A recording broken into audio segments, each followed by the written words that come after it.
and the audio and everything stays on, right? Yeah. We're not staying over, quick break, and then capital budget. On our line. Oh, really? We operate on the county. No, on the TV. So Jason, I have the legal breakdown for the last 4 years. This is my district. Oh, I did 4, so we can get a good comparison. So I have all the different breakdowns here. And staff tried to insert them into the budget document. So it's not perfect, I need to check it over.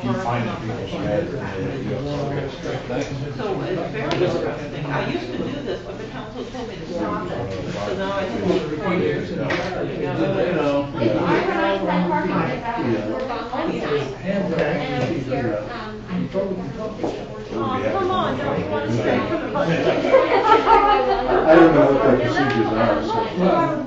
I have to hear.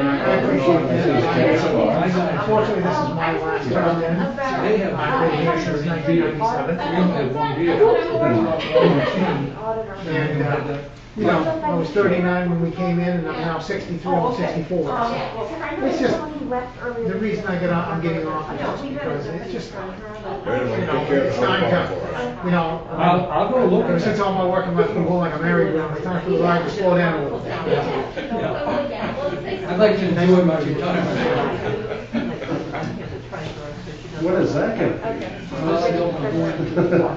be? 90? My wife told me the other day, 2 more years and you're done. So, basically. That sounds like a threat to me.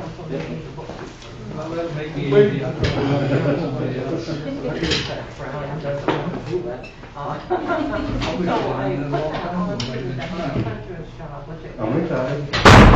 Didn't have the background. Been retired Yeah, to the since, grade of the counter and other taxes and everything. 6 years ago? I actually retired from pretty much, Omaha. I'm gonna have to take it off to get somebody. Yeah. All right, cuddle over. And then they called me back as a civilian for 2 years, but they didn't everybody do my job. Yeah. Catherine. I came in right as they were phasing out Yeah. defined pensions. They moved everything onto 401K. So they're taking all of the risk and putting it on the employee. And then 2001, they froze the pension, so they This is didn't from have the inside to right put there. money into it. Yeah. Okay. You've seen a lot of these ones, Okay. that's why they're not. Okay, So well, that's why I'm retired and working full-time. That's on the list too. Bert, no. Okay, all right, that's helpful. He's so close. You tried Yeah, that I know it's burnt. online permit, burn permit? Oh, yeah, I've tried that, yeah. Works pretty good. I usually do my father come and drive up the office. He was in. Oh, excuse me, I'll save you doing that, that's all. How the hell did we live before we got those things? A lot easier, Quite well, a lot actually. less stress, Quite well, a lot actually. more hair and a little bit more color. well, That's how. I personally hate them, I but had- the whole world socializes You wanna with talk to it. me? Send me a damn message. No. You know, I was carried back and going I know, exactly. You open that window right up and. But the question was, what caliber? Yeah, somewhere along the line. Did you bring copies of them? Oh, it's heavy. Yeah. Matter of fact, he was on a quick trip, cruising up, and did the shot. That was next. So where I live out on Slippery Pond, There's no it's train not back so there. fun getting rid of the chipmunks and Grace Grove Forest Groups. I was like, normal. Here in town, I had to get a pellet gun and stand back. No one walking by on the sidewalk. I wait for this one, I walk grab the squirrel and get rid of it.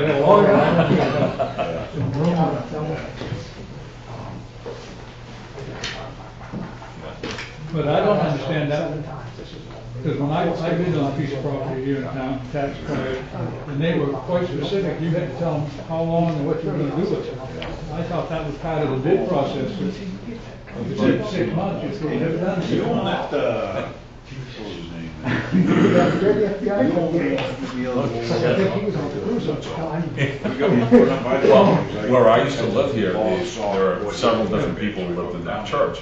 And, you know, nice people, but they were not dog people. Their dog was continually on our lawn, pooping number one, and barking at me, number two. Very politely, over 3, 4 times. The 5th time I was not polite, I said, tell you what, if dog does it again, he won't be coming back.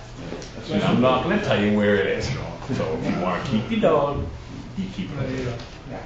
You know, the first couple of days, this song must have let my daughter let him know. Oh, my God, you know what? After that, he never came back.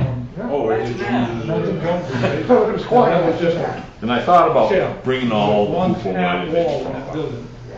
Things are so different. $9,200 just taken care of all. Wait. I had a neighbor, There goes by. I was in Belmont, named John, he was building a house. I had an 67 Volkswagen Beetle, transmission is just about done, engine was smoking. Perfect. Well, if you This live is in in 77. He said, I want that car. I said, you don't want that car, it's only got about 200 miles on it. No, he said, I want that car. He said, I want that car. I said, But okay. I didn't live there, so legally I couldn't do it. So I Not lost it. anymore. It took that county seats out. Come home and top, pick up the crane, it's very such a septic tank. So it's a lot cheaper buying a new one. Can you imagine doing that now? No way. Oh, cool. You had one spare, great, you're a little greater than the other. but- No kidding. No, it's just, it's. Well, I had bought a place in Clinton years ago, and I didn't find out what the septic tank was until like early February. I was shipping out time, came home. What had happened is that they had a state pipe in the backyard, not in the house. So really, really cold, and it filled up a little bit, and it froze, so the whole house was backed up. So what am I gonna do? So I'm out there, shipping out, 2 days on the way from shipping, and out back, digging through three feet of ice and snow. And I pulled off the cover, there was a metal cover bolted on there. And I opened it up, once they pumped it down, it was huge. And I asked the previous owners, yeah, that's an old Seaboy that the Coast Guard gave me. So what he did, he turned it upside down, buried it in the ground. If anyone had fallen in there, then no way, you know, a regular one, probably this tall, that thing had to be like 12 feet deep. Yeah, you never found them. So he came with a septic tank, filled it up, 2,000 gallons. You want him to come back? I said, no, I'm good. No, ain't no way I'm gonna fill it up. No, it's just, It's never been shown. things are so different. Someday that's gonna rust and rot, and there's gonna be a big hole right in that back. Oh, yeah. All right, we're good to go? Sorry. Good to go.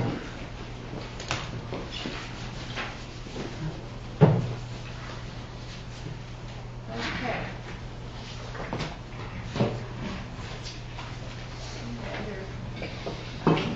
File thing. Okay. We are now into our 2022 budget process, budget workshop. We're meeting directly after as part of the same video. We'll see if I can separate it later. We're going to do a review of budgets this evening. We have 3 budgets listed. If there's other things that we need to review, we have the option of doing that. Given that it's 8:27 already, we might want to double think that idea. Okay, first is capital expenditures, then debt service, and then additional. So we'll go with capital expenditures, and Catherine gave everybody a packet earlier in the week. So I updated the packet that you had in your budget book, and so this updated version, after the discussion of the town council on how they wanted to handle road maintenance, road projects, and other debt service, I updated this so that you would have what you wanted. So this is the capital budget for 2022, which we had already talked about, and then the capital improvement plan that we had talked about in general only, on mostly the road projects you had received earlier this summer, and then again with your capital, under the capital allocation budget in the budget book, the paving plan and the priority listing of projects that we had put out for engineering estimates for road, water, sewer, and drainage. So now, this puts it all together. The first document in your package, if you wanted to take your capital package that has the 11 by 17s, after the pretty cover that has all the money on it. So if you want to look at your page, it says page 1, capital improvement budget. This is what was set for public hearing. This was the original capital improvement budget. It is the original one that we talked about during the meetings. And so in this capital budget that will be funded by tax dollars, you have a second allocation for the town offices computer/digitization. And basically, the computer estimates that were put together previously, we've learned are not high enough in terms of converting everything over for the new Trio platform and before we even get into digitization. So New County is working on that. And so this is a second allocation to convert over the town office along with the other monies that were in the 2021 budget. You also have the municipal building reserve. It was talked to put monies for the municipal building reserve, the fire station reserve, and the police station reserve on a regular basis. So this is the next allocation. It has the police cruiser for the chief's vehicle as recommended by the finance committee. It has the $5,000 for the police station reserve. It has 0 for the ACO vehicle. It has the $15,000 for the library repair, replace, painting, storm window project, which is the current project of the library. The Public Works Department had put in the funding to replace the diesel and unleaded tanks underground tanks that we have at the Public Works garage that come up for replacement in 2025. The Finance Committee recommended that we put some money in the budget and determine remedial costs to dig those up and then have another solution, not have underground tanks again. So this is $10,000 toward what the Finance Committee talked about. Fire rescue, number 1, truck is getting older. So the fire chief asked for $35,000 each year, and the Finance Committee was very interested in building that account up because this was a smaller, not that it's not expensive, but it's much smaller than a larger vehicle that runs, $400,000, $500,000, $600,000. So $35,000 would be allocated in year 1 for fire rescue 1 toward a replacement in 10 years. The fire station reserve would have $5,000. The Public Works roof and repairs. This was an item that we got 2 years ago. The Public Works foreman got a quote for over $106,000 to fix the roof, and so we did put $10,000 in the 2021 budget for a solution. So far, Timmy Donnie have not found a solution that will work, but we do know that eventually the Public Works garage does need to be repaired. It should be repaired sooner rather than later. There's a couple of leaks that should be taken care of, and then the entire roof would be a second stage. Excuse me. The Public Works garage also has a reserve of $5,000. So this comes in at $152,480. This is a capital budget with tax dollars only. So there's no bonding, no loans, no lease purchases for this part of the money. And then if you look at your tab 3 budget, and so you don't have to pull it out, I'll pull it out. You'll see this is an increase over last year, a substantial increase in that. We're trying to take care of the, my page is gone. We usually have $89,000 to $90,000 in for capital budget. Going to number 4 now. Yes, we had $89,980. So this year we have $152,480 adding in mostly the $35,000 for fire rescue rather than just borrowing the entire amount for a vehicle. We would start putting money away as a recommendation of the Finance Committee. So that's most of what the increase is. So that's your capital budget with tax dollars only. I have a question. Based on our review of the police budget the other night, we said we were gonna move that, floor refinishing project out of the operating budget and put it into the capital. Yes, but this is the original budget, Right. so we'll do that when I do the whole list. So we don't put it in now, we put it in Correct. later on. Yes. What you used to do before I got here is you keep moving things around, there'd be different copies of the budget, and Okay. then when I came, you had the wrong budget. So this is where it will land eventually? Yes, it will Okay. land here and be taken out of the regular budget. Operating, okay. But it's easier to do this all at once. You get in your package for the public hearing, beforehand, you get the whole list of what has been changed around. I agree. And instead of each time. Do we have other items that we've pushed off into this, CIP already, or was that the only No, one? that's the only one. So far, okay. Thank you. So we go to the next document, which is where all the debt service comes into play, bonds, leases, and everything else.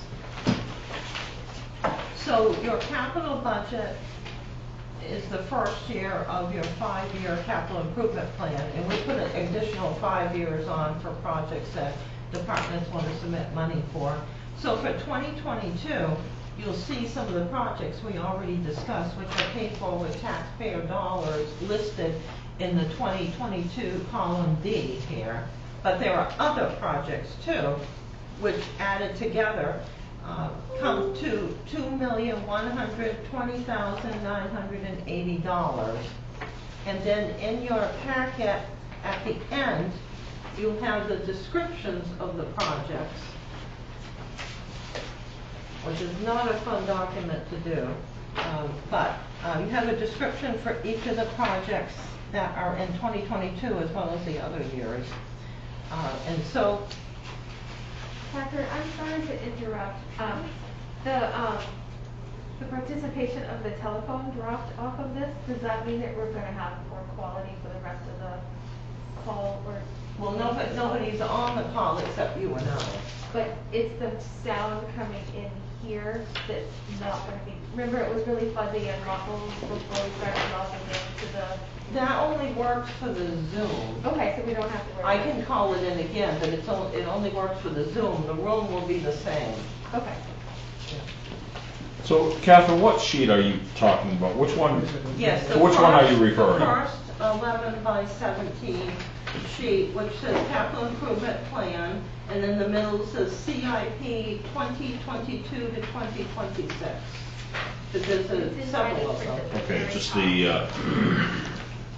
okay. All right. All right, so that's the first one that has 3 pages. And so you'd be looking at column D. And in column D are the projects we already talked about that are taxpayer dollars, but now others are added in, which are in your descriptions, which explains out what the project is about and how it would be funded. The numbers are in column A. So if, for example, you wanted to look up project 1, town offices telephone system, you'll see project 1 is at the beginning of the paperwork. It says project 1 up in the left-hand corner.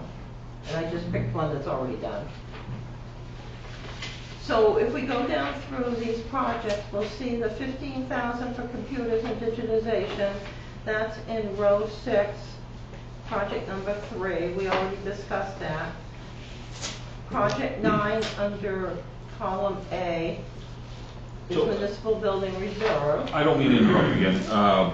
Are we gonna go back and discuss these in detail, or is now to ask a question? Because I got a Sure. question on the first line item there. Yeah, you can ask any questions you want. So, $15,000 for computers and digitization. That's new computers. What do you mean by digitization? Are we scanning documents to make them searchable documents in a PDF format? Is that what that means? There's 2 projects that got put together. We started out with a digitization project in which the council wanted everything digitized. And so the cost to do that was $80,000, and then it was turned down at public hearing. And at the public hearing the next year, we put the digitization back to do some boxes of materials for the future going forward. But the computers also needed to be updated, so the whole project got wrapped in together. So we need to have a new server and some new computers and new software, new Trio programs to go to the next level of Trio. Currently, the level of Trio that we're in is the first level. There are a number of towns still in it. I guess 23 at the last count. And so there won't be support after December 31st, which means we're sort of on our own, but sometimes we're on our own now too, anyway. So what So we kind will of support update. does Trio need? How- We would have to upgrade the server to a compatible. No, I guess what I'm asking, if we kept it at the version 1, would that be a deal breaker? I mean, could we still use it? Or It how? malfunctions now, it probably would malfunction more over time. So they won't I mean, provide support and updates. We won't have support, we Like need having to an do old something iPhone. different. Right, Right.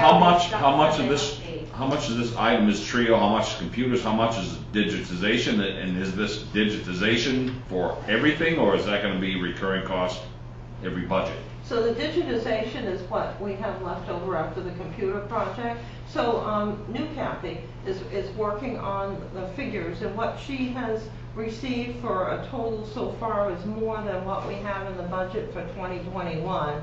So we put in another allocation. We'll have to use half of this allocation for 2022, along with the 2021 monies to be able to do the whole changeover. It's much more expensive than what was originally thought. What do you mean change over to digitization? Changeover for, think of The new it as server. two projects are together. So one project is the computers, which is the new server, and, which does need to be updated, and computers, and the new Trio software. The second project is the digitization. Okay, now, back to my original question on digitization, is that gonna take care of, everything's gonna take care of all those boxes, everything we do, or is that gonna be a recurring cost every year? If you go to page 3, you got a write-up on it. Page 3 Page and 3. 11 by 17? No, in the backup. The detailed description. Project number 3. Project number 3. Yeah, project number 3 has details on it, but no, every box that we have won't be paid for with the amount of money left over, so there may be another cost. Pretty sure you're not gonna have money left over to do any digitization. It's gonna be Like very the little. single pagers in the Which is packet. Did you fine. put your packet in or you still No, don't? no, You it's can't do that. just what you have. Huh? You can't do that, you update Right this. there. Yeah, okay, that's Check great. all the First bin. project number 3, Page and 3 they're details. double-sided. Go I'm to sorry, page 3 of the it's project details. number 1. I got it, Nope, that's full. No, project No, number 3. It is No. 3, it is 3. I'm reading it. So there are little project descriptions on each project, but most of the money, it started out as digitization, but the councilors threw in at the public hearing the computers to finally get this taken care of. Instead of just buying a few computers each year, we would just do one big project. And so the cost that Kathy has been hearing so far is more than the allocation that we have in the budget for 2021, and it will take a lot of the second allocation to do it right. So Trio's on a drop, we're not gonna have Trio support after December 31st? They've said- If we don't update our server? They say that there's no support available even to them. It's an old system, you know, for So I the, mean, how is this not a higher priority to have been done this year? she is trying to work on it this year. Do the It's a computers we very have- complicated project. Do the computers we have now have the capacity for the update for the extra program? No. Some of them do. Yeah, some do, a lot of them don't. Yeah, we. The server's like 20 years old and It was redone, so it might date back to an older year, but it still runs on a higher capacity. And that's why you've got all these computer issues, is because none of the computers are all in sync with each other. You've got a They're all server that's out of date. Over time. You got people on different levels of outlook. You can't, nothing talks to one another. And that's why you have all the miscommunication and And that's why we All hired, that stuff. that's why we hired the company in July to help us with that logically. Right. Which they are helping her, but this is a slow process due to all the issues with COVID and turnover on staff and everything. So this would be the second allocation, you will need it for the project. And then there'll be some money left over for digitization going forward. So how long do you think it's gonna take to scan all the necessary documents? Well, we've tried to do it ourselves and it can take weeks to do a box, so we're likely not gonna be doing it ourselves. Whatever money. So technically, what we see in this room, we could keep going full time from this time till next year, and we won't be done. So this is gonna be a recurring cost. Well, we're not gonna be paying anybody here to be doing that. They have companies. Somebody has to spend time to take those documents and scan them. No, they don't. You send them boxes at a time to a company outside of here. But even if You don't have a Are we clerk. sending boxes outside to another company having it done? You should be. Is that in the budget, Catherine? All right, once we finish the computer project, the monies left over will be a sampling of how digitization is going to go, so we have a better idea of how much we can do with the funding that we have left. Two projects were put I get- together, and the computers have to be the primary. No, I understand that. I'm not questioning that. I'm just trying to get some idea on how this is getting digitized. Are we doing it or are we sending it out? And if we're sending it out, do we have to do this again next year? I mean, is all this that I see, there's more elsewhere. Is all this gonna be done? There's a lot more elsewhere. So we're gonna see this again next year. I guess I've asked that question a half a dozen times, still haven't got an answer. All right, can you let me speak? Yeah, I've been trying. Okay. All right, so once we finish the computer project, we'll have X amount of money left over, and then we'll use that to see how much we can get done with digitization. Then that will tell us what amount of money we need to allocate in future years to address the rest that needs to be digitized. Okay, so I asked the question again, so we'll see this again next year. This isn't a one-time expense. You'll see it as only digitization next year. That's all I asked. That's all I asked. I got a question. So when you have that money left over, then you'll take a look at, I mean, I won't be here, but you'll take a look at maybe put it up, would it go up to bid, like a company that does digitization in bulk? You know, they take a box, you ship the box, see what the cost would be, would that? We would get quotations, because what we would have left for money would be likely under the bid policy, and see how fast this can go and how much can be done. Common sense tells me, you know, there's no way in heck anybody could do that by hand. You'd be 100 years doing it. Well, we've tried to do it upstairs, Yeah, and it isn't you gonna work. could have somebody working 3 shifts doing that. So this way, you know, like I said, I know there's companies out there that do that. They'll take that, digitize it, what it costs, I have no idea. Well, that's how we got the original quote, which included everything in the safe, out back, upstairs, was $80,000. Jason, you have a question?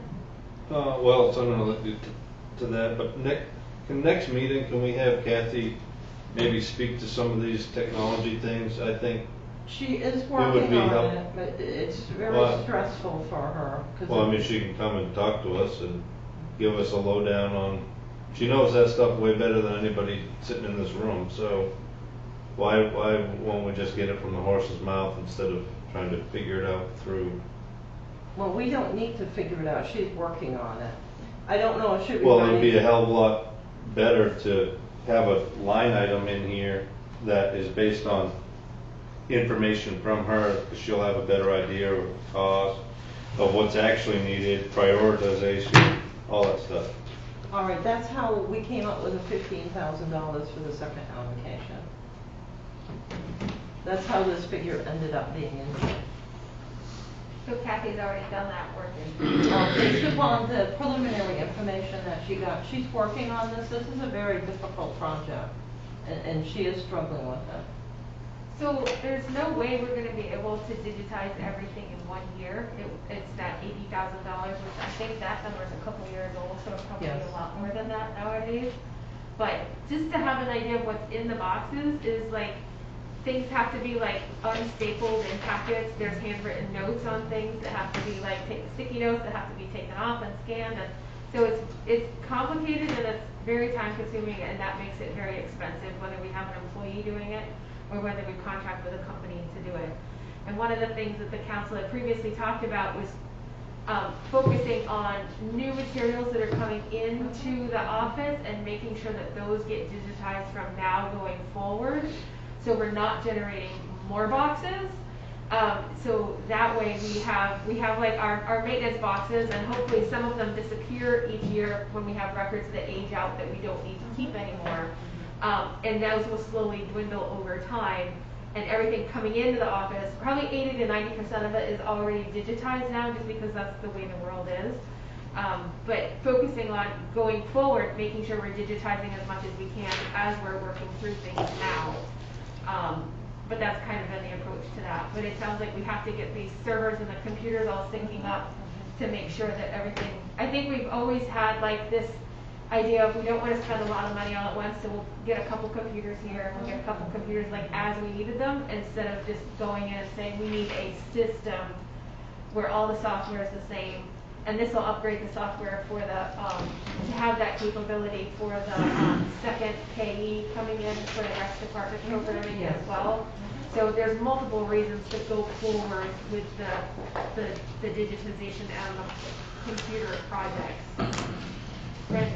Should you put though, as a, we'll say, a placeholder in the years to come, put some marks down, some money there, so when you do want to start putting all that on digitization? So we will know, once we do the computers and the server, get that done and set up, then we'll be able to do the sample digitization project, and then we'll know what to put in for future. Right, but you already got a rough, we'll say a rough swag of $80,000. So why wouldn't you start putting, say, maybe 30,000 next year, 30,000 the year after?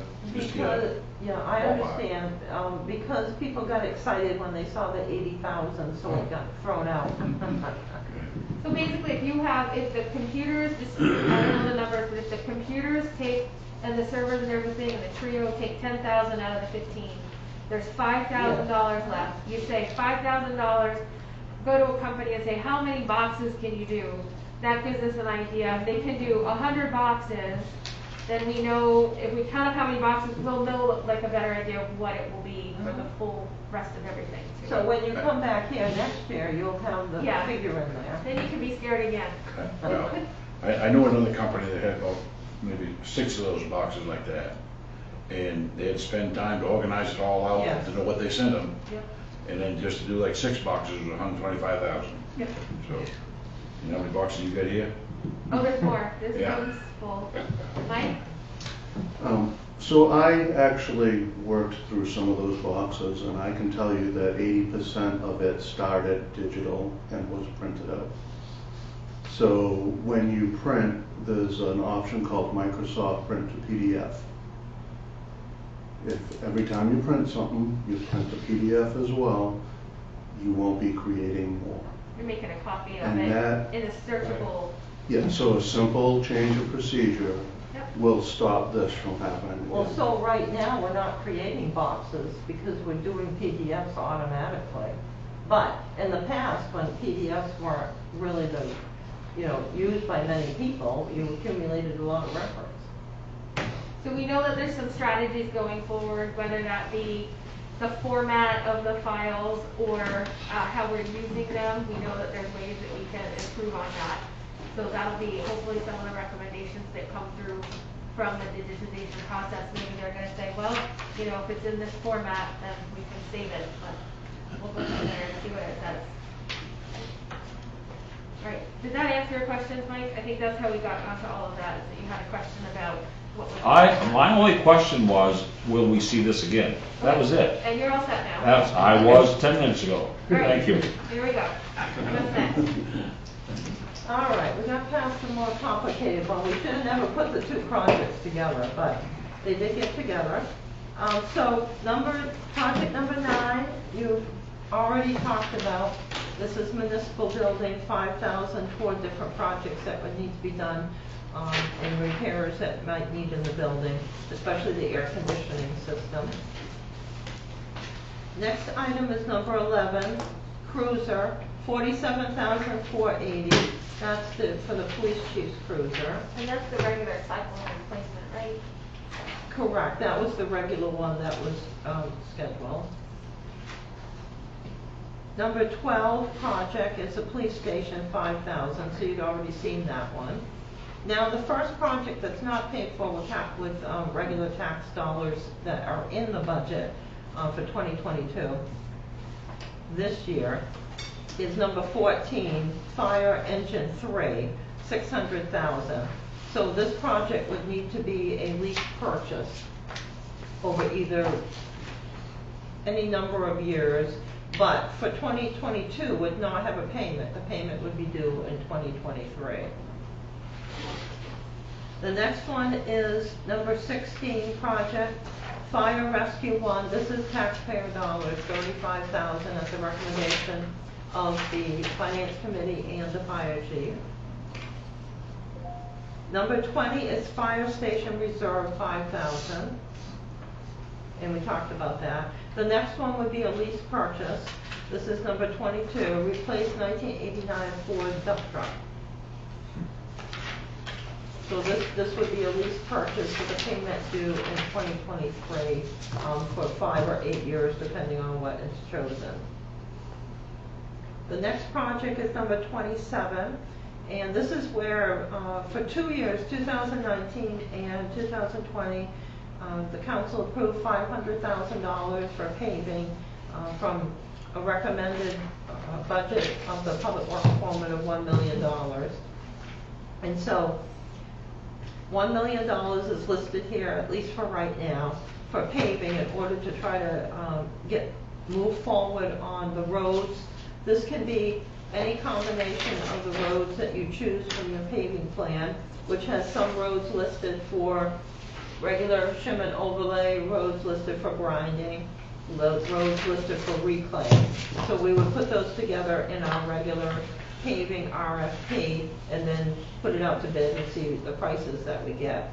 And last year, the council chose not to have any loans, so we used the loan proceeds that we were able to free up from the 2019 and 2020 because projects came in at really good prices. You just have to keep bidding them out over a period of time and finally you'll get good prices. Number 28 deals with bridges and large culverts. And this has been in the budget before but not been approved in the last couple of budgets. But in here again is for bridge work that could be on Crawford Road, could be on Sebastcook Street, culverts which are listed as fair in both conditions by the state of Maine, could be other culverts. Number 30, and I should say that number 28 would have to be a loan of some sort if you did go forward with that. Number 30 would be sidewalks, 50,000. That can be taken from the reserve account. I had this in the municipal parking lot on the prior years, but people said to concentrate on the roads first, and so that's what we did. But we can work on some sidewalks. So wait a minute, we have We have funding for that. You have funding in your reserve in the account. reserve. Yeah, it'll take up most of it, but you could go forward, at least in the first year, and use the reserve funding. So it doesn't appear on our CIP plan from earlier because it's in the reserve. All right, You so have it? in the prior ones, I'm just going back to some of the other plans here. Sidewalks were in here for 2020. However, I was asked to concentrate on the roads and not get into the sidewalks and the parking lot at that time. But we didn't use the money, so the monies are in the reserve account. And we don't have to use any of that for the Main Street project? No. That's separate? Because we got so many grants, we have the extra Northern Border Regional Commission. As long as the electrical work and the streetlights come in good, and broadband, which should be all set. So you had mentioned, if we're looking at, number 30, line item 33, is that correct? We're on 32 now, or getting to 32. Well, We were on no, I wanna go back to the 50,000, you said that's in reserve, Okay, number 30, okay, okay? yeah, What do you mean by reserve in reference to that? okay. We have reserve funds, for a number of projects, and so one is for sidewalks. And so we do have some money in the reserve account, and so we would allocate it out so it wouldn't affect the tax dollars, so we could use up the reserve funding, basically. So it's money that's reserved for sidewalk projects. The project we were gonna use this on was Connor Street, but then the road started having problems, so we couldn't go forward and work on the sidewalk. I know I probably asked this question before, where did that come from in the first place, that $50,000? Originally, it would have been taxpayer dollars. At some point, the monies were put into the reserve account. So it may have been over the years, we Over put a the few years. dollars in and a few dollars Yes, there. yes, exactly. Well, good for us. Yes, this is good, because that won't affect the tax dollars now. So we can only use that for sidewalks, or do we have to use it only for sidewalks? Only for sidewalks. Unless we can switch to another reserve account, which we've done before. For the the reserves that are set up in state law, once the function has been completed, you can allocate the monies to another reserve or use it for unappropriated surplus or spend it for a project. So we would have to declare that the sidewalks have been taken care of. The project you're thinking of is like the cable one, we got rid of the money out of Yep. that because it was Yep, done. okay, yep, Yep. all right. That's where I was confused on that. Okay, thank you. All right, thank you. All right, number 32, garage roof and repairs. We talked about that one. That's with taxpayer dollars, 10,000, it's already in the budget. Number 33, garage reserve, 5,000, that's in the budget too, as taxpayer dollars. And then number 35 is the cemetery mower. That would be paid for with special revenue, so that is in the trust account for the cemeteries. And so the cemetery account has done so well, we have money there to buy mowers for many years. Can I ask a question on number 33, the garage reserve? Mhm. That's the total that we have in there now? That would be, that's the amount that would be allocated in 2022. I think we only have we have 5,000 in 2021, because we just started the reserve. So we're looking, okay, so if you extend it up to the right by the end of the 5 year, we're looking to have 15 grand in there for rainy day. Yes, and there's projects that could be done at the Public Works Garage. So these, number 35 mower, that would be special revenue, so that wouldn't affect taxpayer dollars because that's in the trust. Number 43 is 15,000 that would be spent for the library, and that's for the project that we talked about a couple of meetings ago. That was for the storm windows that needs to take place. And the library is going to apply for a Belvedere grant. We've got that before, and it's been a number of years, so we're eligible again. So that's for historic buildings. So hopefully that will be good. Number 44 is the work truck to replace the Chevy 3/4 ton with plow for 60,000. This is the truck that Donnie Shute talked to you about. It's stiffer, but it needs a lot of work. And they do need it for plowing, so it'll make it through the winter, but it should be replaced in early spring. Number 46 is the storage tanks removal. We talked about that one. That one's taxpayer dollars. That is for the fuel tanks for diesel and unleaded that are underground tanks for the remedial costs to get those tanks out of there. And we might need a couple of allocations, but the finance committee wanted to put some money toward this. So the basic items that we would have are the fire trucks that would be lease purchased, the paving that would be a loan, if you did the bridge culvert, that would be a loan too, to likely go along with the paving. And you've got your, public works trucks that would have to be lease purchases. Are you saying that, so there's the $180,000 dump truck? That would be a lease purchase, and then Yes. the Chevy would also be lease purchase? Yes, I would think you'd throw them together, or if you got a good price, because it wouldn't take many years for the Chevy, that might be a 3-year lease purchase or a 5-year. Excuse me. Excuse me, you got a quote there for $180,000 for the dump truck? So the Ford dump truck number 22 project, they had gotten pricing for $180,000 a couple of years ago. Donnie was going to get that updated, but hasn't been able to do it yet, just to make sure. It may take a while to get a truck at this point. It must not be a single axle truck, it must be a wheeler then. Yes, it's a wheeler. Because then you also got one in there for a wheeler. Yeah, they have 2 trucks that need to be replaced. The Ford one is a leftover from a couple of years ago when they brought it in, but they were able to keep it going. But yes, they have two wheelers, basically, the big trucks that do the snow plowing and sanding that need to be replaced.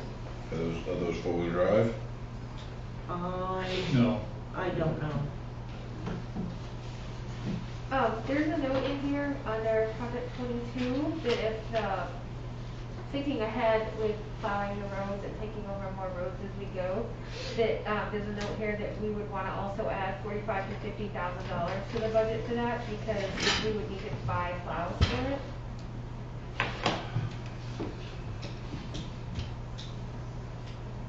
Is that something that we know is coming, that we need to say it should be like a package now rather than having to go back and buy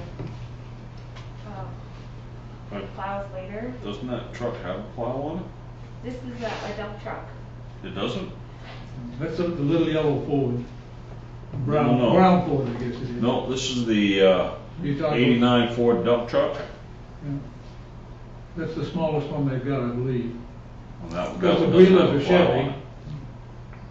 And then the one I guess we got from the state or somewhere, the axle that came as a plow truck, the used one we bought. Okay. Because the only thing I think they do with that little Ford now is sand, because it's not heavy enough to put a plow on, really. If you're gonna buy plow trucks, you gotta make sure you get framing up under them. Well, would we be lacking a sander then? No, they have sander that would go in the back of that. Okay, so we don't need a sander, it'll fit. Should not need a sander. Okay. I got another question. Right. Okay, just update me on this process a little bit. So everything in under 2022 that we just went down through, it has a dollar figure. We're agreeing to all, we're gonna do all these. Is that what we're doing? All right, so what will happen is that you may agree with all of these, and then later on, once you see the total of everything, sometimes the council will leave the items on here but not purchase them or say no. This is what happened last year, which is why some of these projects moved from last year to this year. Like the fire truck, for example. It was on there previously, but the council felt uncomfortable issuing any loans or bonds in this year when they voted last year. Okay, so, all right, we'll take for example that fire truck. I see it's 600,000. So, I would ask Bernard, could you get by another year without it, Bernard? If you could, my question would be, why wouldn't we put 300,000 for 22 and 300,000 for 23, and that's when he purchases it in 23? You see what I'm saying? So if you did that, you'd have to take out a loan to put money aside in a reserve, or raise $300,000 in tax dollars Right, to put it aside, yeah. versus just buying the truck by lease purchase this year and then having, what do you think the payment is, Bernard? Do you remember what your other truck payment is? Is it $60,000 a year? I don't remember what it It's was. 68,000. I'm just throwing out. So my say you'd be thoughts. paying $68,000 a year for the next, what, 6 years, 10 years?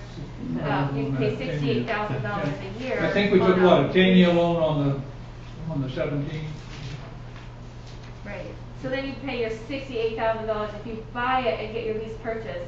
I see what you're saying, like lower the total number. Right. But if you have your payments, it actually makes your debt service in a given year less than having a giant jump of $300,000 this year and $300,000 next year to buy a truck outright. Yeah, because what will happen is we're already upping the amount of capitals that are in the budget on the first sheet that you saw that went up to 152,000 with odd change from 89,890. So we're already increasing the taxpayer dollars for the capital, so we probably wouldn't want to do that anymore. If we had the monies available in the old years, we used to do this. That's exactly what we did. And we were actually able to put enough money together to buy trucks, but you can't do it anymore. Everybody ends up doing a lease purchase. But yes, that was the way we used to do this. In the good old days. Well, that's how Bernard's done fire, rescue one, right? Yes, 'cause 35. that's a smaller cost. We're gonna try to do that one that way.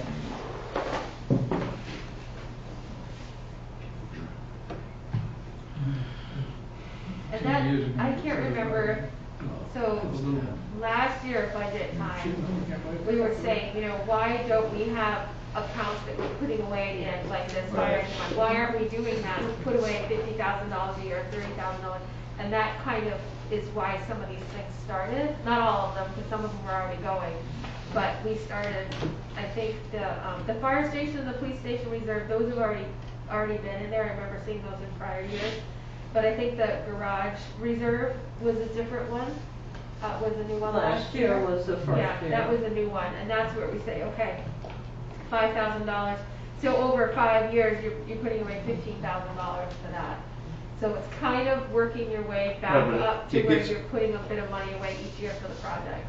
Just gets confusing, like, because if the council doesn't approve it for that year, this thing never changes. So in 5 years, Bernard thinks he's got 175 grand when he doesn't really have anything. Even though we've, done it out this way. Well, they already have. There's no real money anywhere, it's just, Well, we have to have the CIP. If we don't, well, by charter, we have to have it, but if we don't list everything, then we have to keep going back and amending the budget if we want to buy a truck or something, so we put everything on it. but when it doesn't get approved, why doesn't it come off of it? Because I can't change the capital improvement plan. So what I've done, to try to make this easier, is that, which it wasn't easier for me, but it will be easier for you all. I color coded these on the last CIP to tell you which ones were never approved and which ones were held by the council. So I'll just color code them from now on. That way I'm not changing the CIP. And just for my reference, who dictates that we can't change that? The town council. Well, all right, so you mean, you would vote on the CIP once a year, so you wouldn't go back and change it after the budget process is done, because then you're doing another budget process. It's a once a year item under the town charter. So it's the town council that decides if the items aren't gonna move forward, and I agree, usually the items move forward into the last couple of years, and then they didn't. So what I'll do is color code this, because we have to go back and amend this through motions at a council meeting with hearings and stuff, and we don't wanna do that. But if I color code it for you, then you'll know. Okay, that's helpful. So, Catherine, if, for example, they vote this year not to put the $35,000 in for Rescue One, would that total at the end of 10 years still show the 175 or 80,000, or would it be less than 35,000 for the total All right, so if 35, I think the plan that you talked with the finance committee about was that for 10 years, you would put 35,000 in. So that would mean 10 times 35 would be 350,000 plus interest. Right, but if, say this year, they decide, no, we're not gonna put that away, we're gonna do something else with it. Okay. So will that 350 that's out at the far side, is that gonna come down to what, 315 or something like that? I'm going, you have to go back and amend the whole capital plan. So I would color code it, so it will say not approved. Okay, so we'll carry over Right. You have a complicated budget process under charter deliberately, so you can't keep changing things, I assume. We have the power to change. You just have to hold another budget hearing and you won't want to do that. Change the tab. Right, that's what I'm saying. So I'll color code them and then we'll know what's going on. Easier instead of on memory. Okay, so we're through part A, and then there's a line down here, future town capital projects, so this is where things could get filled in if there are other Yes, projects that yes. came through. I think we have enough, but I built this in for the numbers. I think there's a lot of projects there. Yes. What does orange mean, just from a? Yeah, orange were the ones that the town council indicated that they wanted to hold off and not get the lease purchase of the loan. It's on the last page. That's Oh, the okay, orange- sorry. what the orange is. Yeah, there was an adamant council meeting discussion on that No subject. loans or lease purchase agreements to be added in 2021. That was made clear.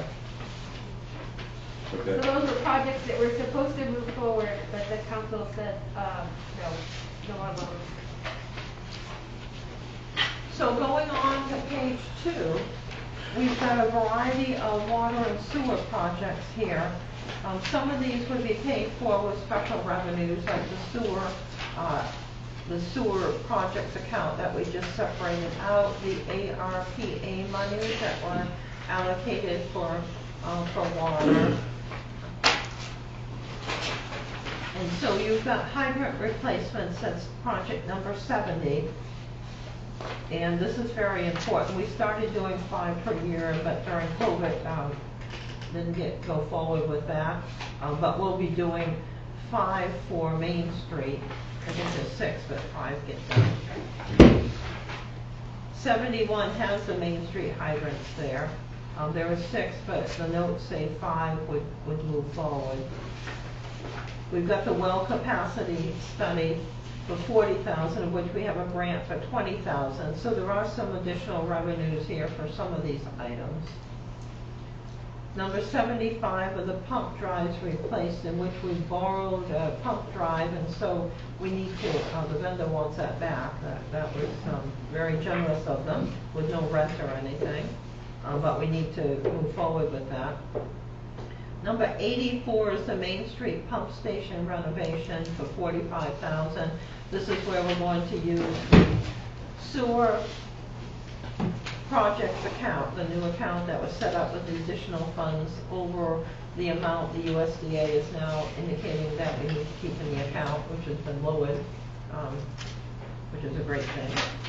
And this needs to be done because it has deteriorated quickly. These are the 1970 pump stations that all the towns put in. And so ours can be remodeled. Originally, this ended up on the CIP as an outrageous figure for a completely new one. The different contractors that have looked at it think it can be renovated, which would be good. So that's 45,000. That has other revenue. And then the Main Street project is listed as project number 990. And so we have to leave in the entire cost of the original project, which is $1,068,000, because we were awarded the ARPA monies of over $500,000. I think it was $548,000. And we can't change the total figure for the project. So if it comes in under that amount, we may be able to use some of the monies toward another sewer project.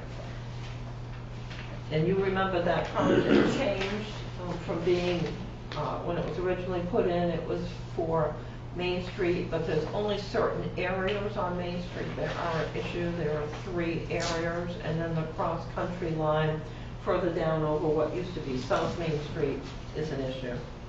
So we have a large ARPA grant toward this project as left as at the total original amount. So clarification, if I may, on line item 90 for the 1.068 million, saying we have $500,000 plus or minus that came from the ARPA, Yes, but we have to keep this full amount in. yes.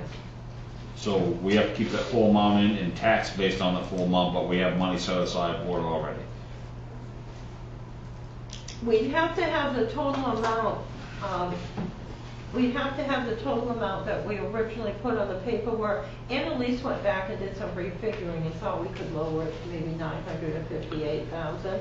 However, when the sewer ARP monies came forward and we got the award, she was told we have to leave it, we couldn't reduce it, we had to leave it at 1,068,000. Right, but this is money that's being requested to put into a budget, and that budget needs to be paid for by taxpayers' money. It'll be Correct. paid, it'll be paid for, since it's sewer, it'll be the sewer ratepayers that will be Okay. paid along with the state. Okay, regardless, and federal government. this amount still needs to be paid for by somebody, somewhere, somehow, but we already have $500,000 set aside that we can account and keep the rates low. You see what I mean? I know what you mean. So but am I simplifying too much, or is this just the government being the government? This is the government being the government. Oh, that's awesome. But what will happen is. We're here to help.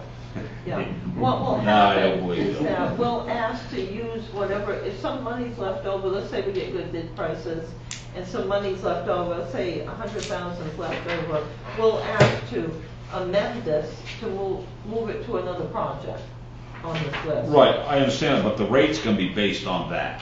Yes. Not that less the 500,000 we got from the ARPA. The rate's gonna be based on over $1 million.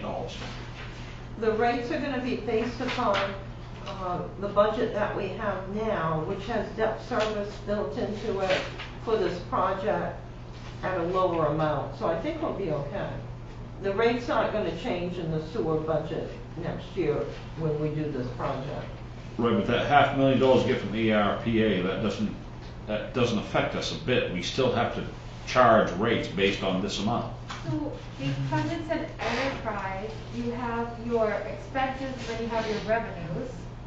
And you have this larger expense, but then you also have this Revenue. $538,000 of revenue coming in, which gives you the net expense, which is what you set your rate on. So that net amount is what you But set your rate on. that's not what you said. So the rate is not going to change because it's already, a debt service payment is already built in to the budget, but it's built in for a smaller project. So just because this is $1 million, it doesn't mean we built a rate in for $1 million because we've got revenues toward this. So we've built it in for the smaller amount. We're not gonna change the budget if this project was 1.1 million or 800,000 or Right. 500,000. Right, We but don't we- change the rates every year based upon a sewer project. Right, but we Like Heather cannot. said, just like Heather said, that's the process, right? Right, well, there's a net amount that you Right, have the to net amount is finance. what they base the rates on. And, you And know. that's all Mike cares about, I think. Yeah. Right? Right, but Yeah. it just doesn't make sense to me. We have this $500,000 that we should be able to put that, technically, put that $500,000 in there, so this line item should now be, let's say, 568,000. So. Then the rates or income revenue is based on 568,000 instead of over $1 million. It is. It will be. But you just said we can't take that $500,000 out and use that. We can't take it Wow. out because it has to be on the CIP to have authorization. All the projects have to be the gross amount, and then you've got your revenues to support it. So think of it this way, Mike, there's debt service already into the rate that's being charged. Say it's a $500,000 loan for that debt service. That's about the amount that would be needed here. So it's already being paid for, and it's already being considered. This here, it goes back to the whole, your expenses are here and your revenues are here, and the stuff that happens in the middle, the net that you get at the end is what you're taxing on. And that taxes, or that rate is already set to cover a certain amount of debt service, which would be that amount for the project.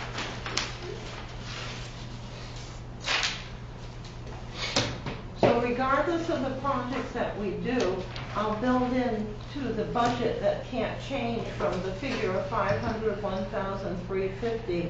I'll just build in the debt service to make it work. The whole thing of having to carry it like that, because the government says so stupid. You know. It's the way you have to It's do the way, it. it's just dumb. Or we I think we should do only it that way authorize- because they're giving us $538,000. I thought it was wonderful, yeah. So these are the sewer and water projects, We didn't talk about the last two. yes. So we need to get down now to the ones that are joint ones. And so this has to be on here, for the water sewer truck that we have now, there's a payment for that. You have to put it on your CIP.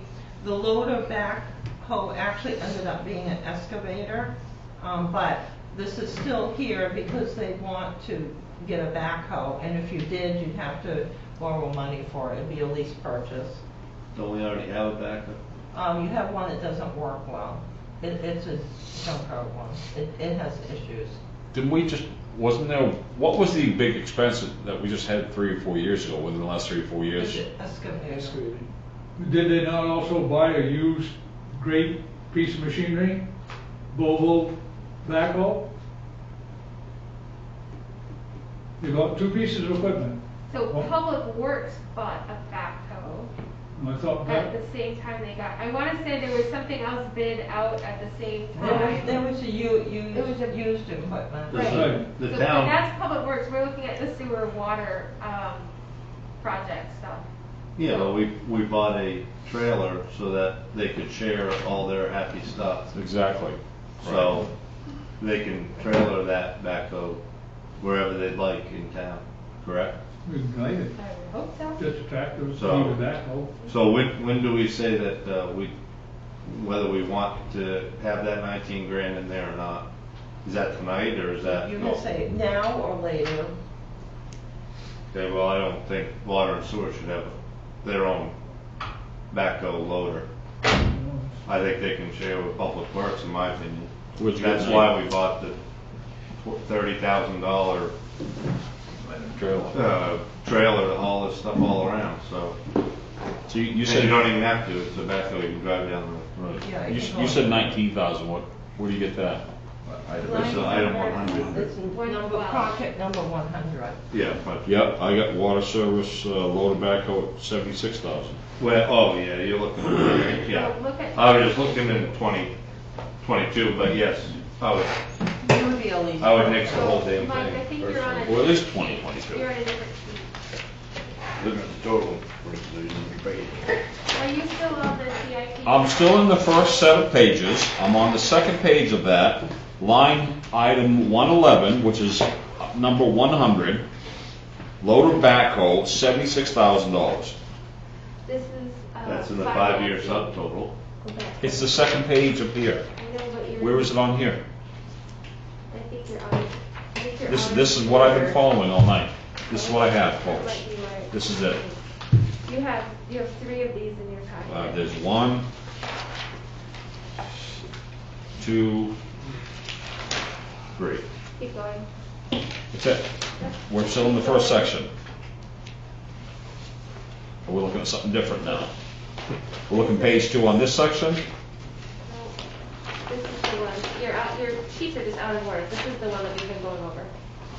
This is one I've been following right here. I know. Because This is that's what I was told, 2022, 2026. CIP though, not financing. This is how it would be financed. All right. This is the list Never of mind. actual projects. All right, I'll tell you what, So I need to we're on take a break page anyway. 2 right Thank there. you. Yep. Yep. All right, so do we want to take number I shouldn't have 100 quit out? smoking. Let's smoke something different. Yeah, I know, right? Do you want to take number 100 out? I mean, I don't think I can make that call, Well, but, no, I'm just saying to everybody. Make a case for taking it out. Convince us, take it out. I think I just tried to. I mean, is the one for Public Works, really nice, all operable? Well, I thought that both of those machines were bought as a combination for all the departments. Right. No, only the Excavator, excavator was shared for the 3 departments. Not that they can't share, but Right. so who was the backhoe bought for?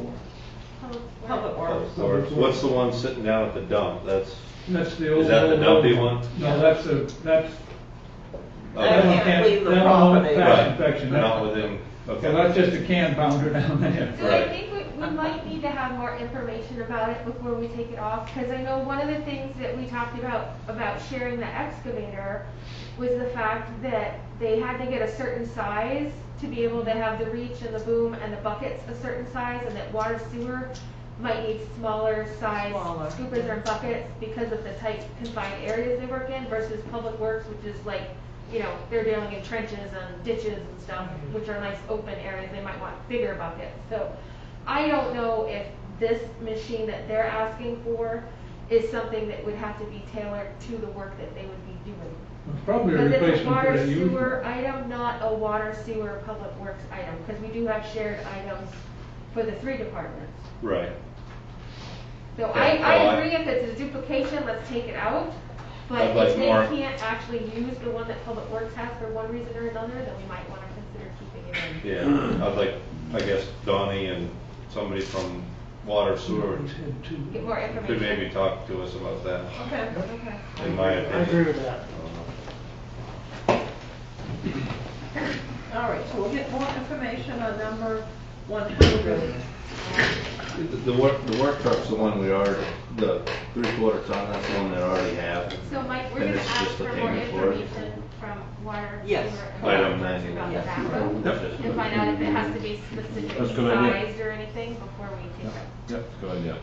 I agree. So water sewer does need a smaller unit for different areas. They've been getting by as best as they can. So the next part is the grants donations, and so this has the project that only go forward if we get a grant, a donation, special revenues, foundation funding, and so you'll see a whole variety of projects on here. Downtown revitalization I left here in 2022 because we'll be working on the Main Street project. But I moved some of these other projects further into 2023, 2026, simply because projects are going slower, the state and federal monies are coming slower, and we'll be working on the big airport hangar project, so we don't want to start in on the runway as of yet. It'll be a few years before we get any money for that.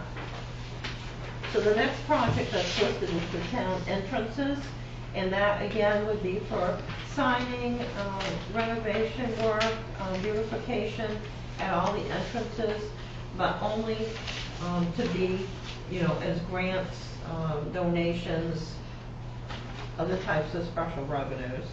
The last section is a totally new section that has your priority projects, which we had put out to bid for engineering estimates in 2019 to 2020, and then the projects are now listed here. So I have listed them across the sheet.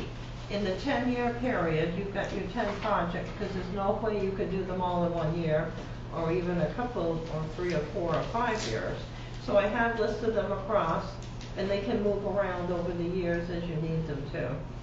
So, and we may decide to do partial projects, but the Birchwood Terrace is listed as the #1 project simply because of all the water problems up there. And again, that's the entire cost that's listed out for all the work for the entire road. And it may be that we would divide this project up once we get into it. So at least get these onto the CIP so they don't stay off on a project priority list. They're on the CIP now. But of course, they only go forward if you have the money for them. If you actually go out and get loans. So I have a question about, other roads. So this is the water sewer stuff, so that's why we're looking at that. But other roads, are they gonna fall underneath the, 1 million in? They're gonna go to the 1 million. Paving? Yes. So that would be smaller roads that Yes. don't have the water sewer issues and Correct. things like that, okay?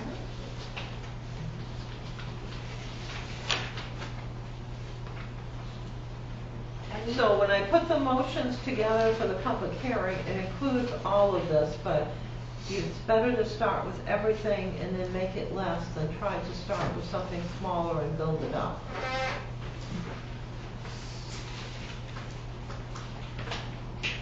So that's year one of the CIP. All the other years are on there at your discretion.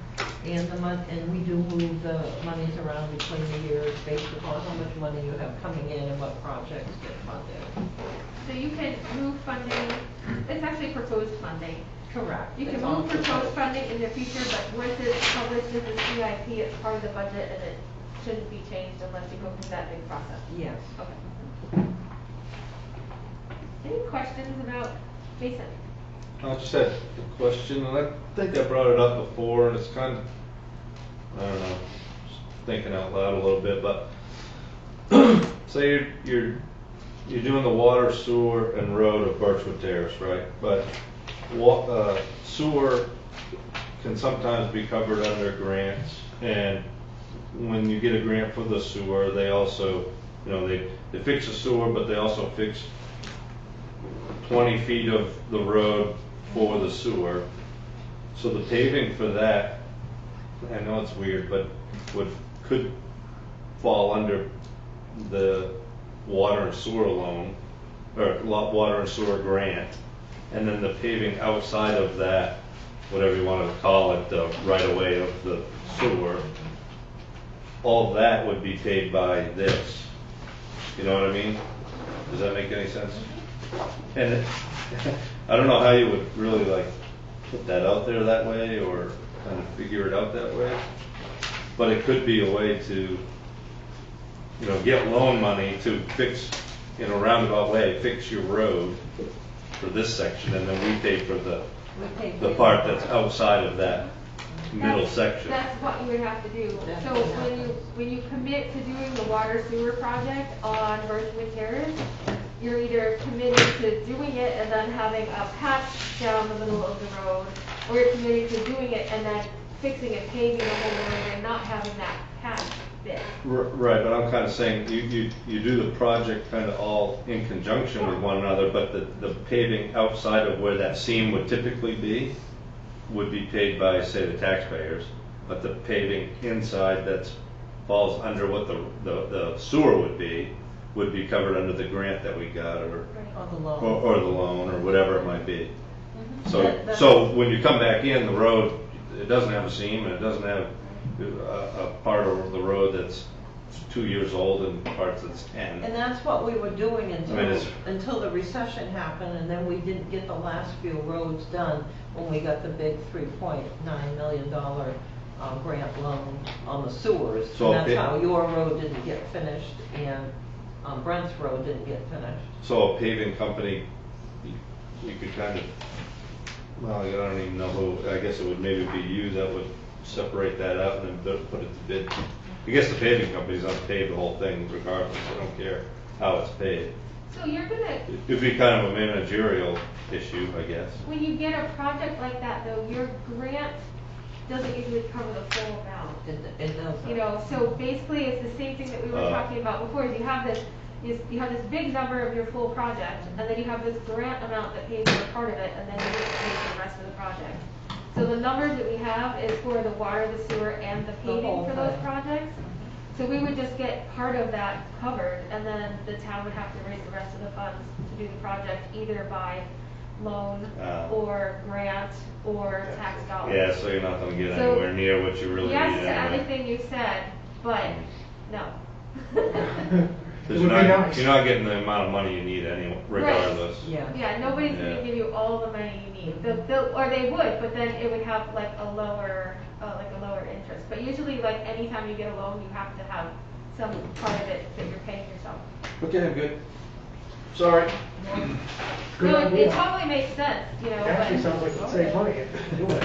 but that's part of what makes some of the projects so expensive is that you're not just fixing the water sewer, you then have to fix the rest of the road too, because otherwise you do have that trench down the side or the middle, wherever the pipe is.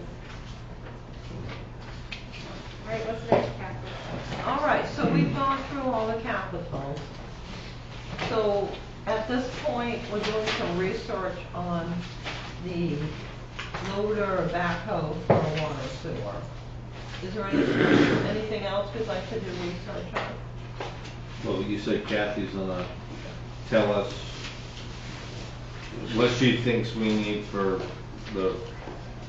the server, computers, whatever else. Yeah, and that's why we have the second Okay. allocation, but Right, yes, she okay. can do more detail on that. Okay.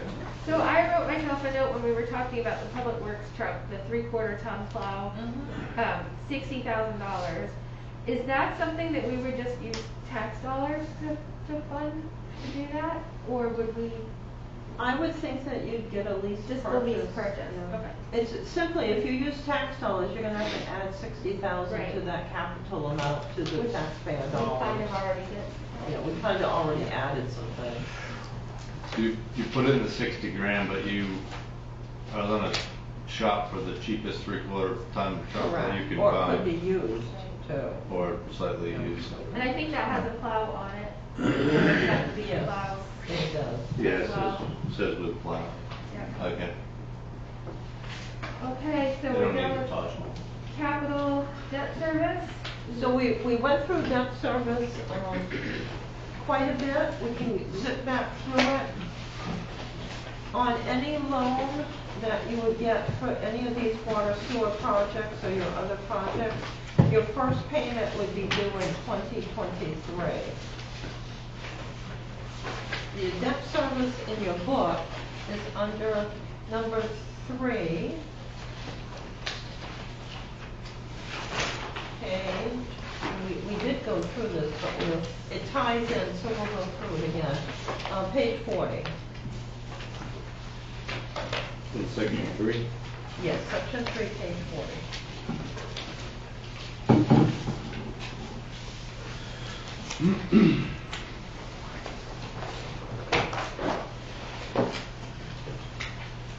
So you've got your regular debt service for the two $500,000 loans that you took out. These are the first two projects, the CIP paving projects 219 and 220. So those are the exact amounts of what your principal and interest would be. We then go down to the waste transporter lease. And so this is our last payment, so that will open up some money for 2023. And so this is the exact amount that you've been budgeting each year, because it was a set amount and didn't change.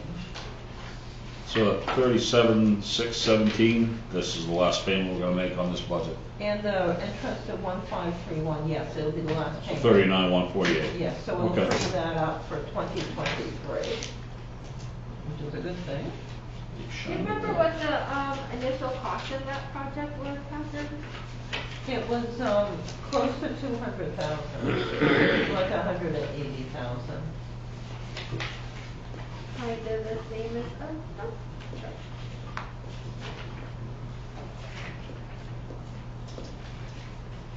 So then we've got the engine replacement. We've got the public works truck, which I built in a payment here in case we wanted to make a lease payment in the first year instead of just putting it off. The fire pumper is in here for its regular payment. That'll be paid off in 2026. Question, okay. So that, So the fire engine replacement paid off in 2022, but line 45-13? Is that what that year means, 2022? Because if we look at the waste transporter lease, line 45-12, right? The one that has 39,148 for the total. Well, that's, Yeah, this would be the first one. I'm gonna have to, I made the comment during the budget, when we went through these, I was gonna have to even these out. Some of them have been put in with the first year that they're in there. Some have been put in with the last year, some weren't put in with any year. So I said I would even that out so that it was all done the same way. Okay, so assuming that the waste transport lease is done next year, That is done. 2022, that's not the same for fire engine 3 replacement? Correct, that would be correct. Yeah. Or the 3/4 ton pickup lease That would purchase, be or correct. the public works dump truck, or, darn, okay. it looks so good. You see where I was going with that? I thought we're gonna be doing all right on this page. Yeah, I mentioned that I'm gonna fix all Those of darn numbers. All right, thank you. Yeah, so we'll fix all of those. Look at the zero lines, Mike, that'll make you feel good. Those are stuff we already paid off. I know that, And I did that's leave what those caught in me. there Oh, so my you theory would just feel got good. blown, but it's not a bad thing. I left those in there so you would feel good, the ones we paid off.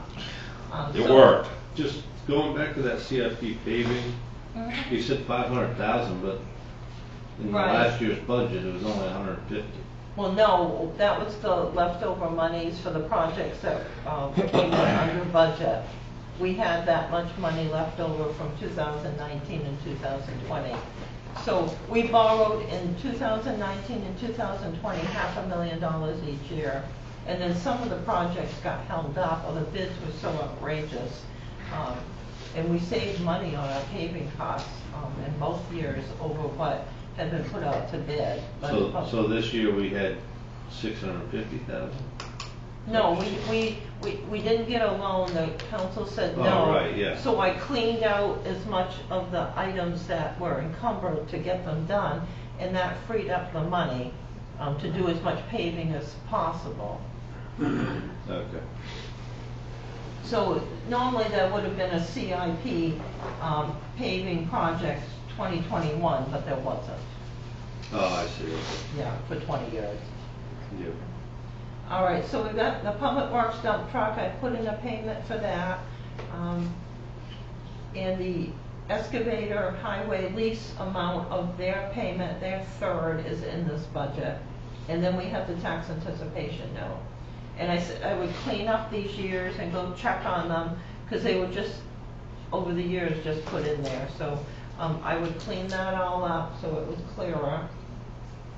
And I tried to build in some payments because you had a large debt service payment go off here, which gave us some leeway to try to put some money toward the new lease purchase payments that you're gonna have, if you approve all those projects.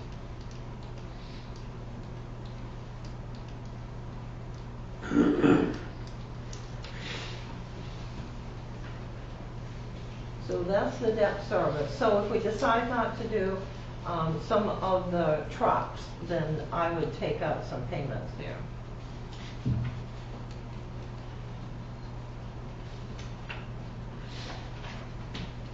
So I think we've been through the whole budget, including some items, capitals and debt service payments, because they're complicated.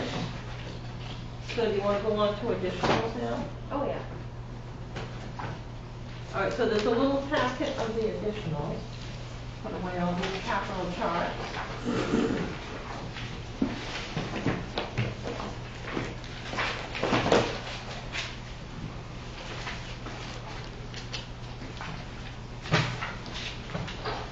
When you're getting to that backhoe for the water department, always did have two backhoes up there, one for highway, one for water and sewer, don't need to. But if you look at that backhoe and then you look at a small dig out here, they gotta dig 3 or 4 feet. By the time you get the truck out, get hooked up with a trailer, get the big excavator loaded, tied down and move it, you could be there with the little one, have it done. Yeah. Right, but that's the intention of buying that very expensive trailer. Well, I know, but To be able to do that. sometimes you gotta move that, but if you only going down on Highland Avenue to dig, and you only got 20-minute dig down there, it would take you half an hour to get the machine ready to get down there. Yeah, exactly. Where are we heading now? All right, we are going to tab 10. Tab 10. And for the public, we got little packets that are up here on the table.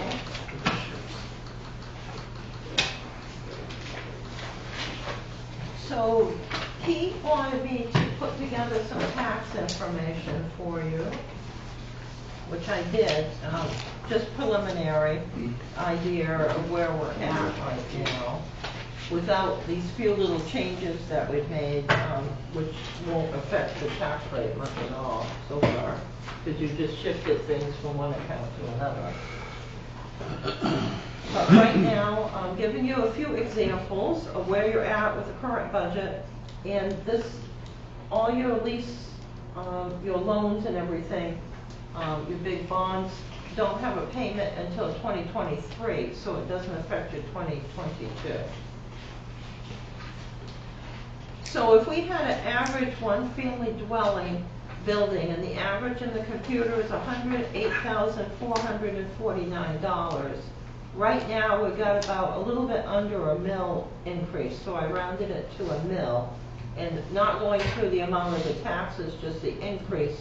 The difference right now would be $108.45 on that house. So it's a 4.7% increase. If we had the average mobile home value, which is $50,161, with what you've done in your original budget, the difference is $50.60 of additional taxes, which is 4.7% increase. Then if we had the average business service shop, which is $236,243, the increase in taxes right now is $236.24, or a 4.7% increase. And then last example is a one-family residence that's valued at $150,000 because it does not have the homestead exemption. We have a number of these in town. So their taxes would go up exactly $150, or a 4.7% increase. And so that's just rough based upon the original budget. No bonds or loans or anything. Just what's built in for little lease payments. And then You said that was I'm sorry, approximately a 1. yeah, it's a little, On it's mill a rate? tiny bit under a mil. Okay, all Yeah, right. I rounded it to a mil. Okay, gotcha, thank you. You're welcome. So the additionals came in at $1,096,498.16, the ones that were originally filed here on your additionals. And obviously the Finance Committee didn't recommend all of them at all. So if that was all approved, which it would not be, that would be 4.4 mils on the tax rate. Obviously that wouldn't be approved anyway. A mill is just a little bit under 250,000. It's 249,149.70. So for conversation's sake, you call it 250,000. So every 250,000 you'd add a mill to the tax rate. If circumstances stay the same, this is only for the town budget. It doesn't include any school increase, because there's no way we would have any idea what that would be at this point, because they're on a different budget cycle. And it doesn't include any changes in the Somerset County budget, but normally that does not affect the town that much. It would be the school that would affect the town. And fortunately, at this point, at least for this year, 55% funding is available, so that's really good. All right, so that was background information that Pete wanted. Thank you, Pete. Are you all set, Pete? Is that enough? Yes, thank you. Okay. Helpful, thanks. All right, so we've got all the additionals.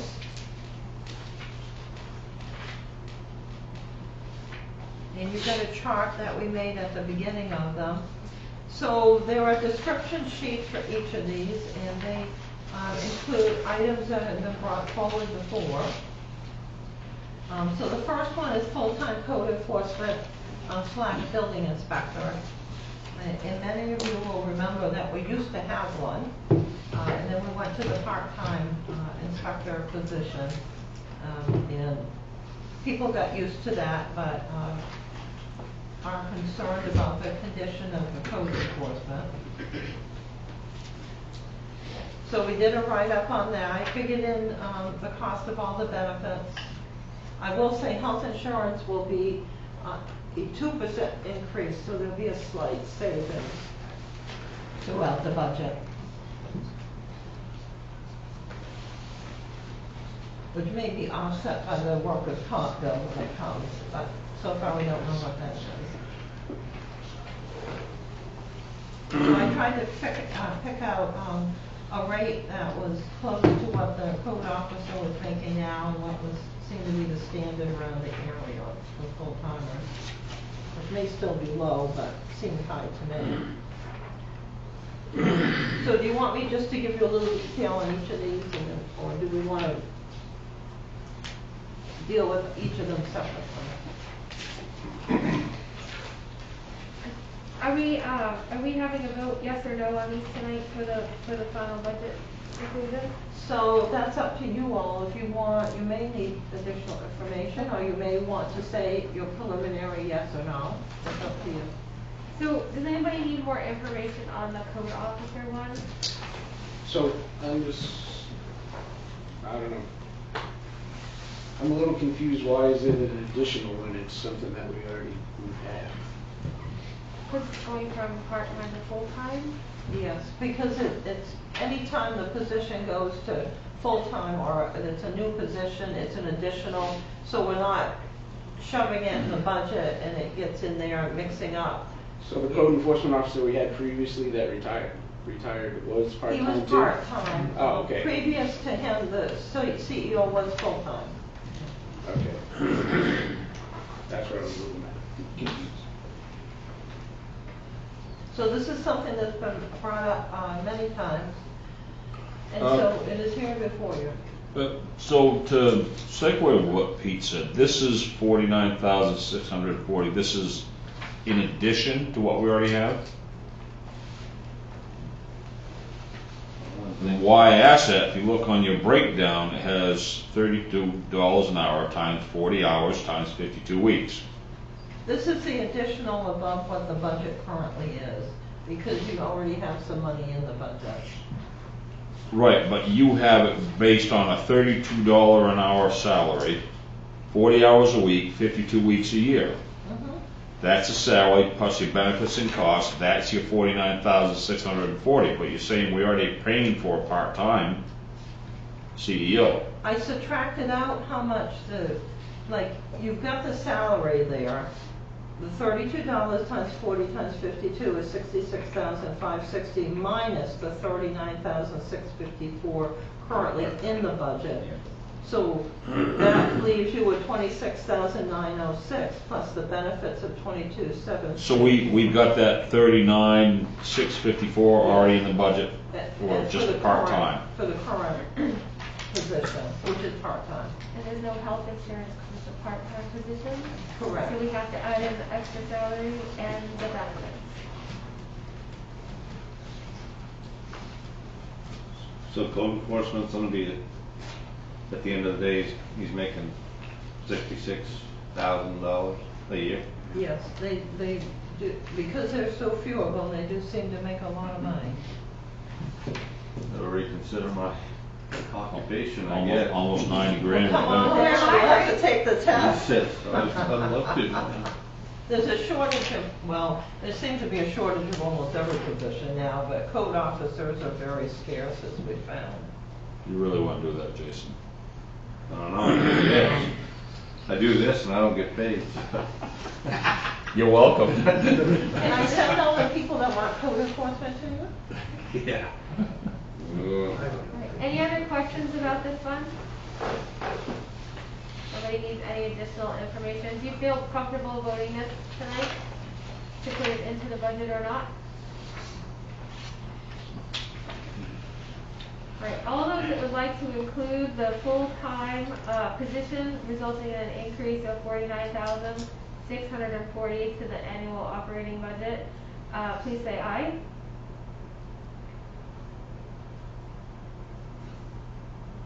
All those disagree, please say nay. Nay. Okay. All right, that's an item that many citizens have requested, so we'll put that one aside there. That's really, really interesting. It is interesting, isn't it? Because before they didn't want the full-time code officer anymore, that's how it got cut to part-time. And then everybody's been complaining about they're not doing enough work. Well, they also, every time, they complain because they can't walk in there 24 hours a day and get a permit. Yes, Right. this is true too. Yeah. Yeah, it is true. Yep, okay. All right, the next one is finance, an additional financial clerk based upon the workload in the town office, which has increased drastically. Deborah Billings did a study of this and presented it to the town council last year. At first, she thought that we weren't doing enough work, and then once she was in there for a few months, she figured out that there was a lot of work that needed to be done. It's pretty clear the amount of the workload and how stressful it is when there are so many customers lined up and you're trying to do other work too, because everything can't get done, especially with all of the new requirements that we have that come down from Augusta and other locations. So the staff asked that I put this in again because I put it in before. So was this also referred to in the auditor's comments? Yeah, well, I think the auditor has been clear that I shouldn't be doing all this stuff, all this work. I do have everything checked, but there should be more people working on the finances. I thought that was suggested tonight, though, when you did this presentation. it was. That we have a full-time financial. I'm pretty sure that is a current open position. I think he was referring to the fact that the position was open and that we lost somebody halfway through the year. Yeah, but it was an area of concern in his audit.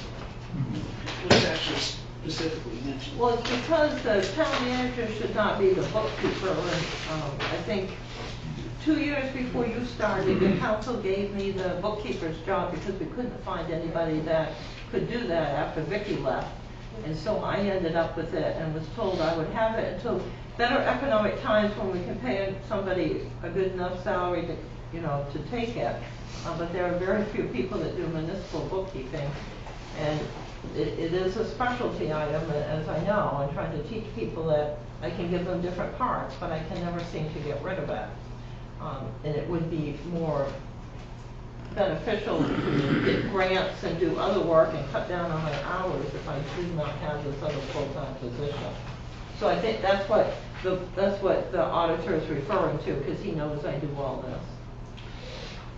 So what would that be, what would that mean for the time you spend in the office?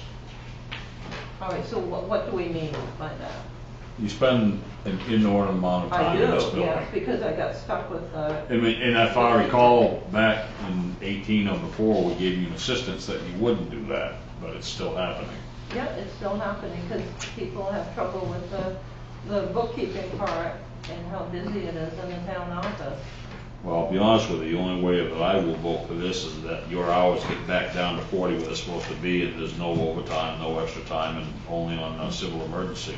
There's no need. There is no overtime for salaried people. Okay, let me rephrase that. They're not here at 6, 7, 8, 9, 10 o'clock, 1, 2, 3 o'clock in the morning. When the doors close, it's closed, we're done work, and we don't have to get back here until 8 o'clock Monday morning. That's what I mean. Overtime, working over the normal time, that's what I mean. I don't mean the pay, I know it's salary. That's the only way I'll go for this. Because it's written up to be more efficient, time better spent. But if it's gonna be another person in the office and we're still gonna be doing all kinds of crazy and odd hours in this building, I won't go for it. I think it's an unrealistic expectation. I don't think it's unrealistic at all. The town manager has to field calls and even on the weekend, so there's no 40-hour a week for the town. Why does the town manager field calls unless it's a civil or emergency on the weekends? Waterbury. Yeah, that's what I mean, an emergency. Counselors calling her, texting her, emailing her. I don't think it's a realistic expectation for the position Okay. or any town manager that I can think of that would actually work Okay. a 40-hour week. All right, we have a difference of opinion then. Job. We do have a difference of opinion. Okay, good, thank you for sharing that. But at the same time, I agree that the town manager should not be doing all of the bookkeeping.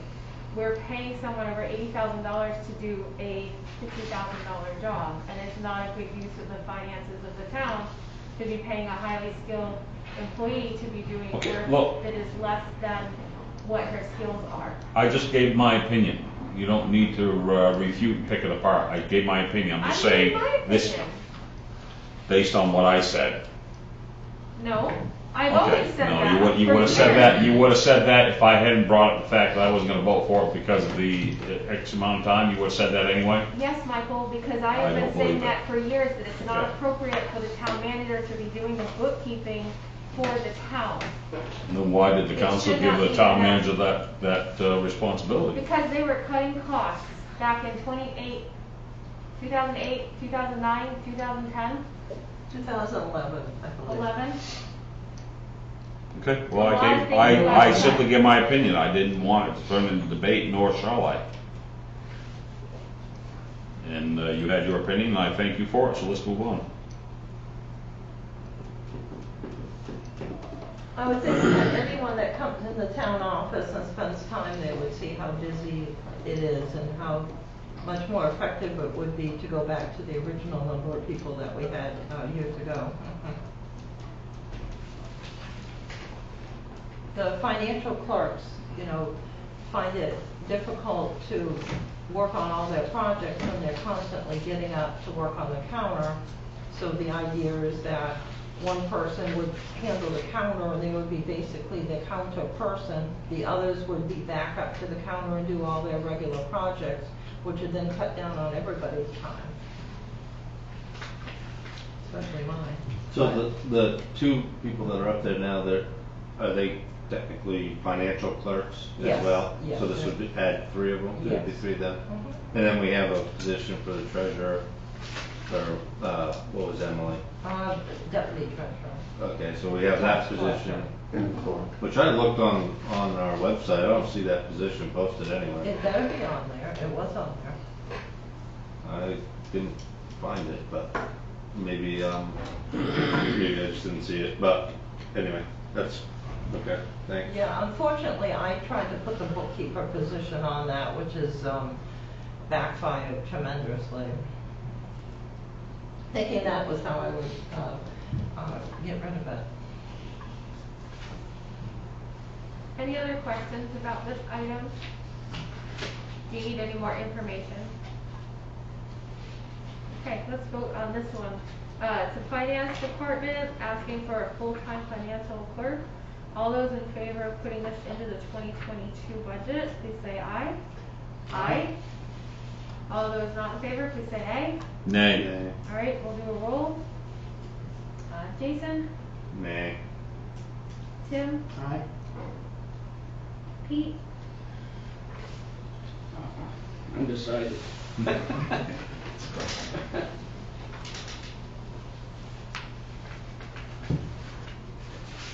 okay. Brent, I'll go yay. Mike, Nay. and I'll vote yes. 1, 2, 3. We have three yeses, 2 noes, and an abstained vote. Do we need 4 to carry if there's only 6 here, or do we?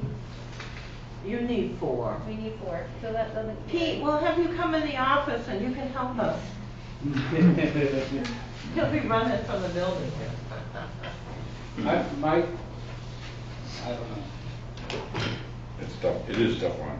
My What's your thoughts are is reservation? we've added people to the office before to positions that they were supposed to be doing and they're getting paid to do and didn't do them. My opinion and why I said nay would be we just need to be more efficient. The computers are a problem, the server are a problem, some of the archaic ways of doing some of this stuff is not efficient. I think if we improve efficiencies and procedures and processes and have the right equipment for the people that are in there, I think you can be a lot more efficient than what we are right now with the people that we have, and giving, the proper training. And the two people that are up there, they just started. So, obviously it's not going to be, they're not going to hit the ground running. It's going to be a little bit of a learning curve. And I think, if you improve those other things, there'll be efficiencies that will kind of iron themselves out, So the process. in my opinion. So the processes are fine, and we have our manuals on how Well- to do items, but I would agree the computers are a challenge at times, and the old Trio system is a Well, challenge. when you say the processes are fine, I've throughout this year, I've asked for some of these processes, and I haven't seen any of them. I'm still waiting on the purchase order procedure or process that is supposedly out there. And if it was a procedure or a process that was regularly used or in place, then it would take 10 minutes, maybe an hour for a purchase order process to be turned around and shown to me, and for me to understand how that all works. And then maybe getting more eyes on some of these procedures maybe you get better ideas, you get different ideas, you get different technologies that we could possibly use, all those things. But in 4 months, I still haven't looked at a purchase order procedure. So to say that there's processes and procedures in place, well, if there are, then I don't see how we haven't been able to see them if we ask for them. But that's my opinion, and that's why I said nay. Can I make a suggestion? Go ahead, Brad. You make this person, instead of full-time, maybe you might find somebody that's semi-retired or something that might want to come in 4 hours a day, Yeah, that's a good idea. or 2.5 days a week. So you'd like to modify it to a part-time position? Yeah, or part-time, just. And that may help us improve some of the workload and see how it goes. And if it really pans out, then we can step up to a full-time. If we see a real benefit.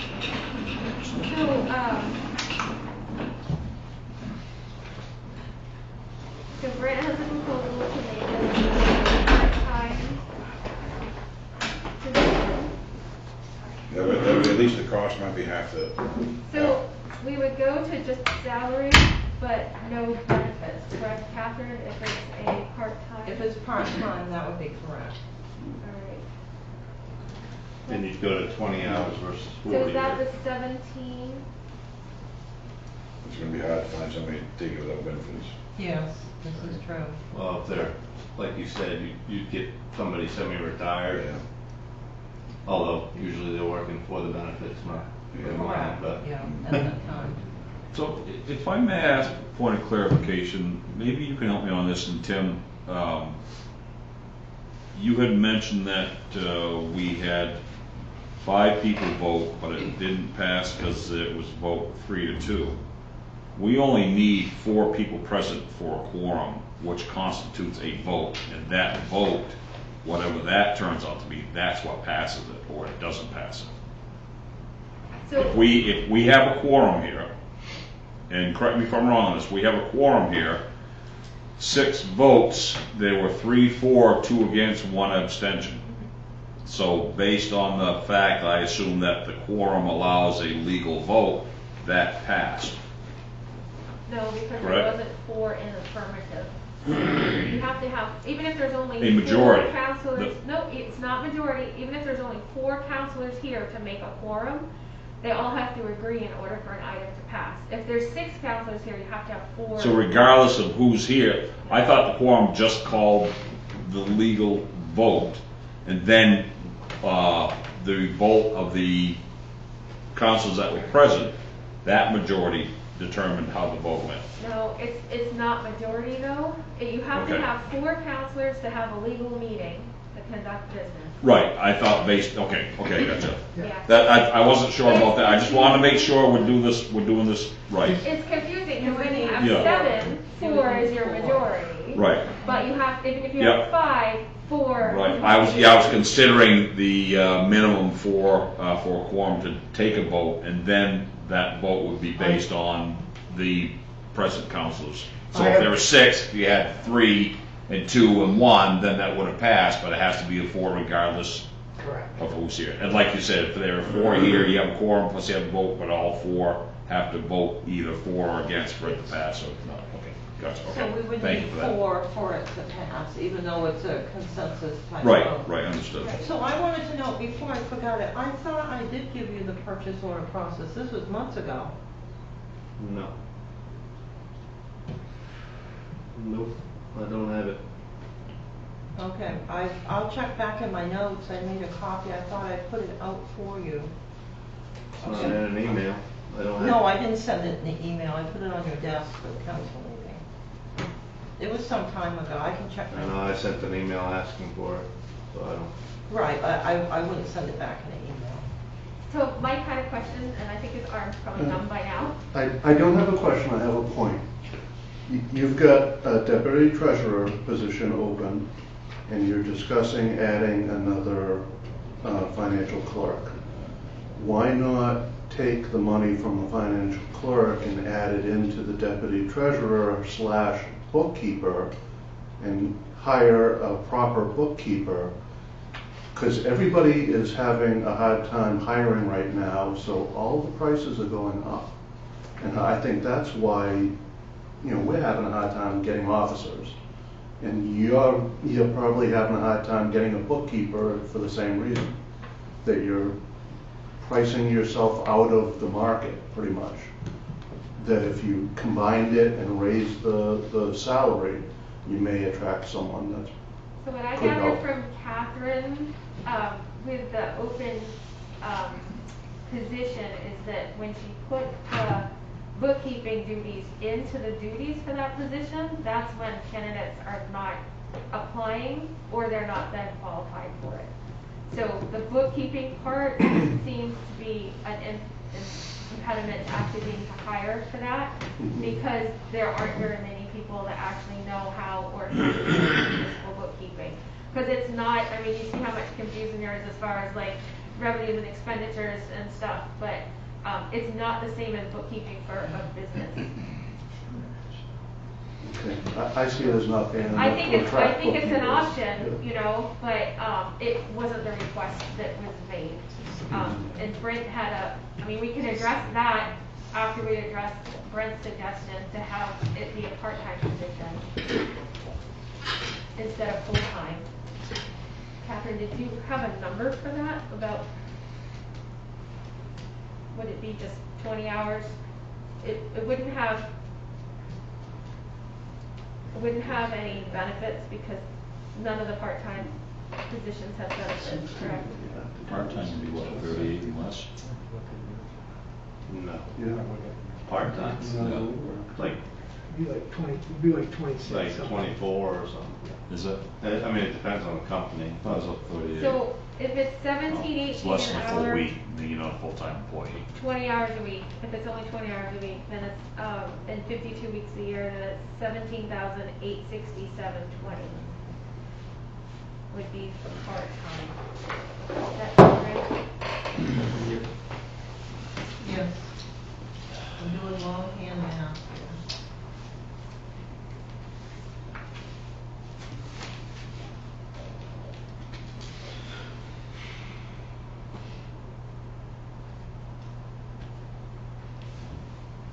Well, it would be a start. If we could find somebody. That's a caveat for everything we got. I know, it It is. is. Sad to say, but it's the truth. So, It is. so Brent has a motion to have this be a part-time. Does somebody want to second that? I'll second.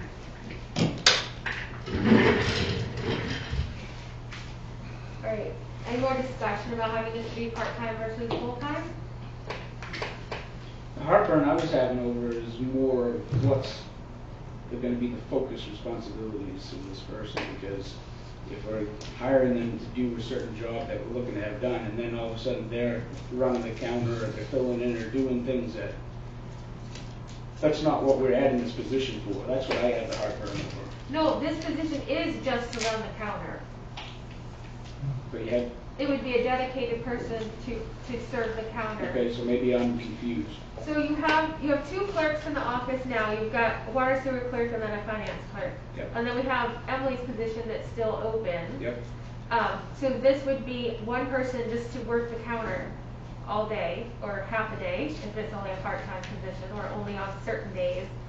And that way your water sewer clerk and your finance clerk can do those things instead of registering the cars and the dogs and things like that. So they're not always getting up from their desk and getting interrupted from their water sewer billing to go and wait on people at the counter. There's a dedicated person at the counter to do that. And then they're able to do just their water sewer billing or just their financing. It takes the stress off the people who, they work the counter and they're often at the counter, but they're supposed to be doing all this long list of tasks all day long. And so they're running back and forth between the counter and the other work, and it is stressful to try to get your assignments. But And I thought, wasn't that the point of closing the town office on Wednesdays, so you didn't have people coming in and out all day long? Well, I mean, that's never been the case. The town office was always open. that was a suggestion, So- which has helped, but it has not solved the overall issue. There's just too much work to do. Well, if we get an extra person, we can open up on Wednesdays. You'd have to have a full-time person to do that.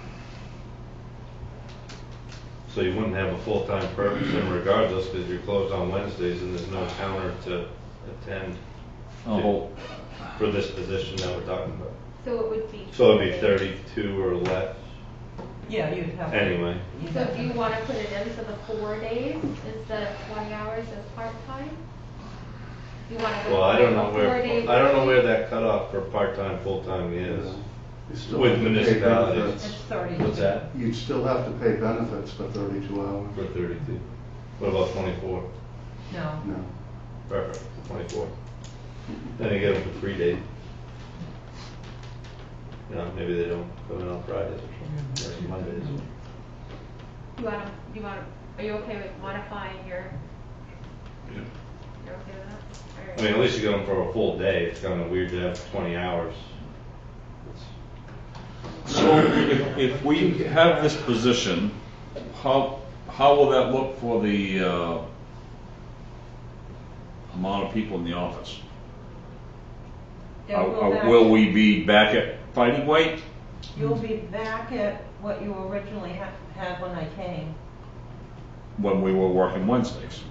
That would But be you just correct. said we get this person, we still can't open Wednesdays. Well, if you got a part-time person, you're still gonna have a lot of work, at least for a while, to get caught up.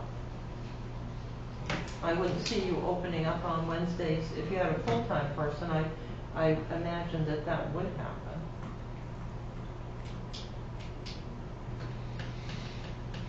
And please remember, it was not my idea it was the council's idea, and it's worked out much better than I thought it would. It was a good idea.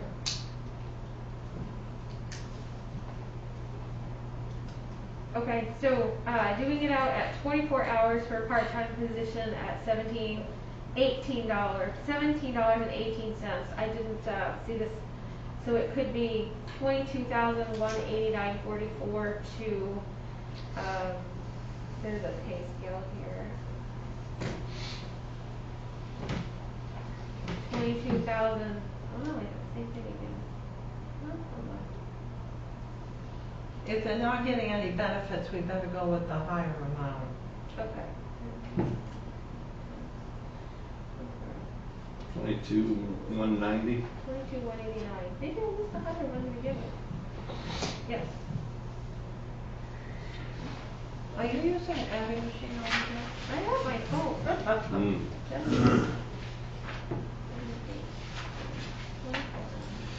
They're fancy. Yeah, 22,189, so 22,190. So Brent, you wanna modify your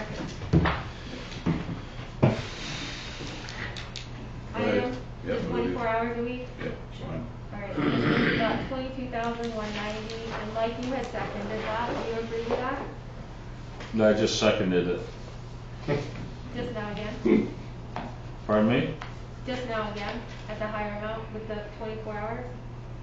I just seconded it to put it into a discussion. If you want me to second it again to put it in discussion, I'll do that. Well, My second does not affirm my support. I'm wondering if you're agreeing to second it at the higher amount. I can second it at the higher amount. Okay, that's all I was. That puts it into discussion. Yes. That does not Twenty-two. affirm my It does support not or my, confirm you to commit to okay, anything. all right. Vote one way. All right, so the new item amount is 22,190, and it's a 24-hour position, which would be 3 days a week. Any discussion on that? Okay, let's vote. All those in favor of the new proposal of 22,190 for a 24-hour position of the financial clerk, please say aye. Aye. Aye. Aye. Any opposed? Nay. Nay. Okay, so we'll do a roll. Jason, Nay. Tim, Aye. Pete, Aye. Brent, Aye. Mike, Nay. and I say aye. 1, 2, 3, 4. We have 4, so that will go into the budget as an additional.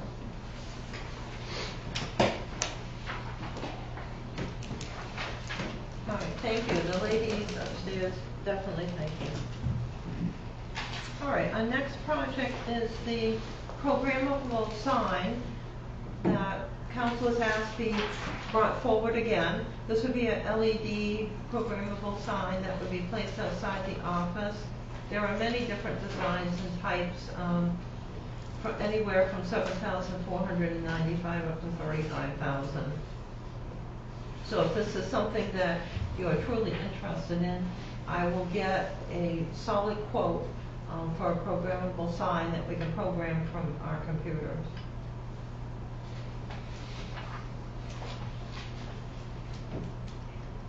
And of course, you know all the reasons why it would be good. You have the announcements right out there. People wouldn't have to go to the website or look at the signs on the door or posters at different locations.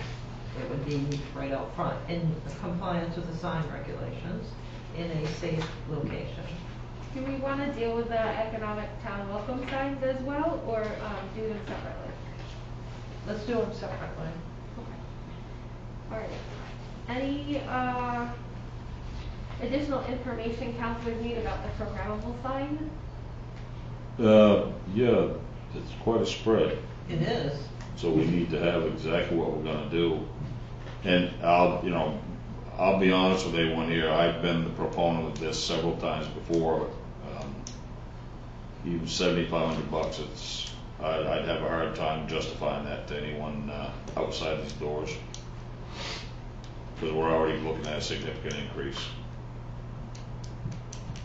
That's just my opinion, is how I feel about it. I think there's probably another time that we can do that, but.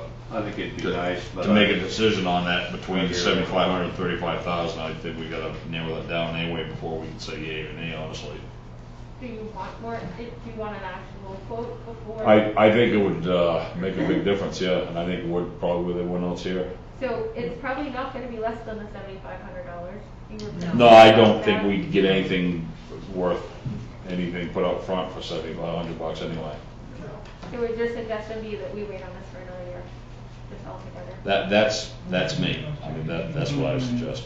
I agree with that, Yeah. just based on I think it'll be nice, It's a nice to have, but not needed in it. not with the things that we've got ahead of us, I think. Okay.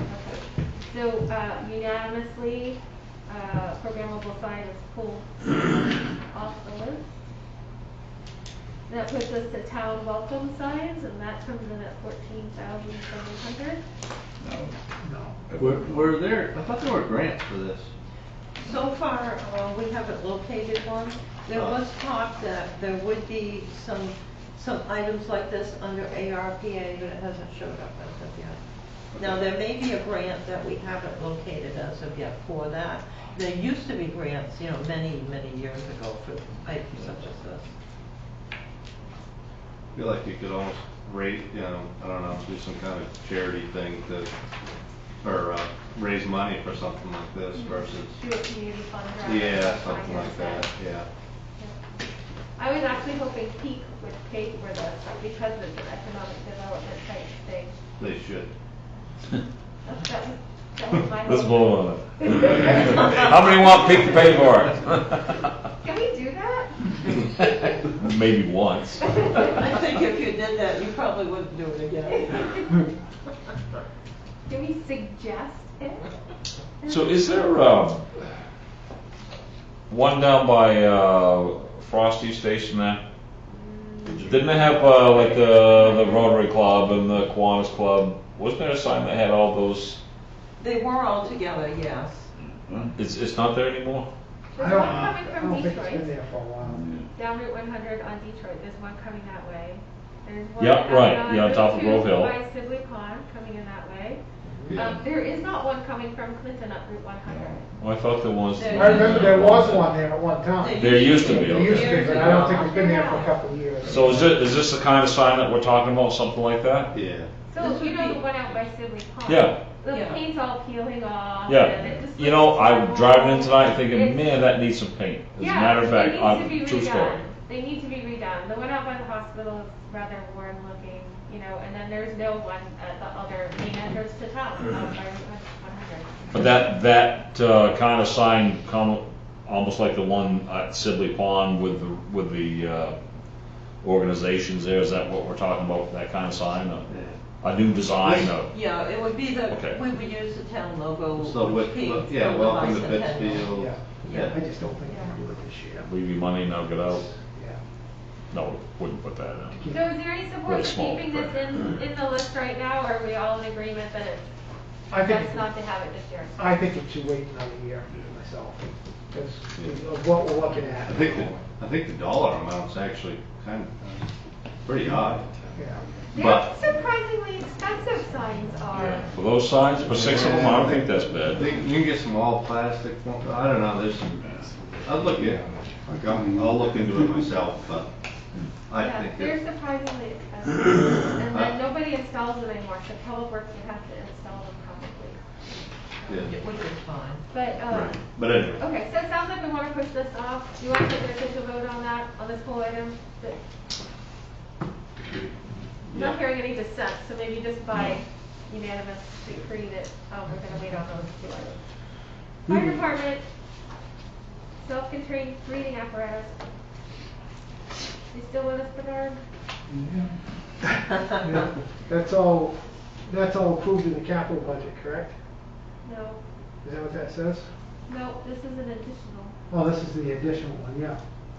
Yeah. which And I one? believe this was one of the items that we had talked about using the ARPA safety monies for part of it. So, if this is additional, what is this note over here? Has the finance committee not approved it, or have they? From the column on the right-hand side, under number 4, it says approved by finance committee recommendation. All right, they had suggested that it be moved over and be approved, but not for the full amount. They thought it was a good project, but it was in the additional, so it's still in there. And there was talk of using some of the ARPA monies for it. So I think we need to decide, can it be done in a couple of years, or does it have to all go together? You get by buying 10 burning versus 20. I know people are gonna share, but do all 10 got, not all 4 of them wouldn't, burning. No, but the requirements are that you have on board the apparatus, a breathing apparatus for every seat. For every seat. So all the We already units, don't do that, but Yeah. the units that you have now, are they aging out? It says here, it have to be replaced in 2022 or early 2023. So this doesn't sound like an optional kind of thing. well, the ones we've got now, we got in '03. The tanks are already been extended. We're building all this stuff out of carbon fiber, but still building bridges out of it. But the tanks we got are only good for 15 years, which kind of blows my mind. There is a new process to extend that. NFPA, in conjunction with the manufacturers, have fought that. But the Navy said that Federal DOT would not accept it after the initial go-round. Our tanks were done under when it was still legal to do it. But they run out next year. The extension on them runs out next year. So it has now been extended again, but I can see where BLS is going to play the, well, NFPA doesn't approve it game when they come in to inspect. They've already said they're against it because NFPA doesn't like it. So if this isn't approved in the budget, then you run the risk of, are they the ones that you said the other night that can fine you, even though it's not a fine? Yep. It's a fine? Yeah, it's not a law, it's an administrative rule, but they can fine you all kinds of money for it. Catherine, weren't we waiting on some additional ARPA rules as far as what that funding could be used for? I've researched all the rules that I can find. I put a request into the help desk several times, and so I just keep following up on this. It's similar to the FAA. That's one of the principal parts of our PPE ensemble, Yeah. so it falls under that.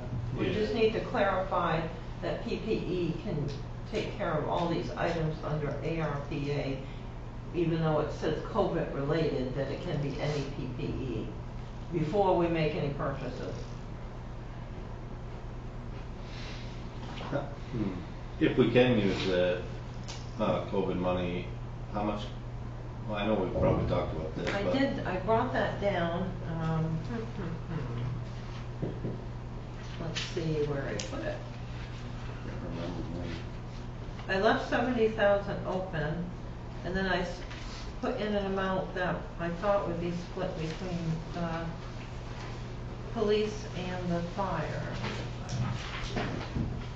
Well, Catherine's looking at that. In years past, many years ago now, if the department had monies left at the end of the year in their operational budget, we were allowed to move that into an account to use at a later date, rather than it just going off into cyberspace. I understand that some years you have to have some of that money to cover a department that runs over. I'd like to suggest that we move what I have left in PPE this year, in uniforms and equipment, into what was put in last year for that was left over from PPE to help with this purchase. So, I don't think you could have what was left over the year prior because it's not there anymore. It would have been transferred out of your department if it wasn't used. It was supposed to have been put in an account so we could use it. He has A reserve? I think it's 8,500 from PPE that was a carry forward. that Oh, you from had. 2020 to From 2021? From 2020, correct. Oh, Yeah, that's- oh, good, I didn't recall that. I don't remember the exact amount, but whatever was there, we How much do you have right now for the current? probably 2021? 12, 13,000 total.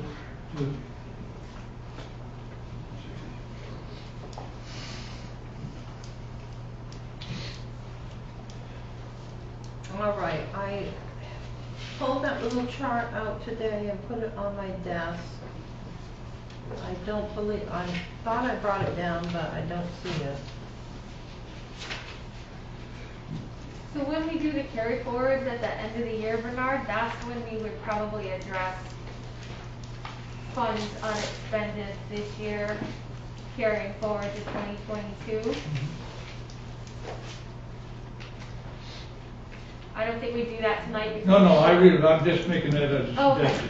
yeah. That will be coming up shortly, though.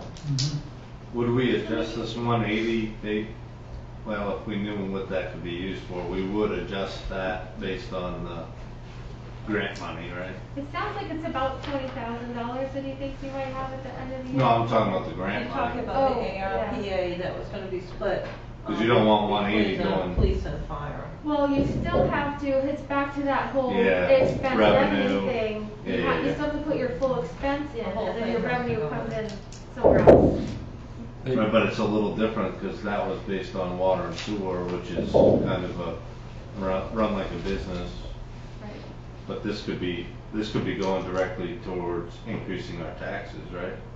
The 180, All right, so let's or say. will you have an answer before that? Well, let's say if it's 180, that would be viewed, it was suggested as a capital, but it can be viewed, excuse me, it was suggested as an additional, but it could be viewed as a capital expenditure, really.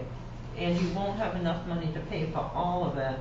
So that goes back to, can we budget for this over 2 years, or does it all have to be in 2022?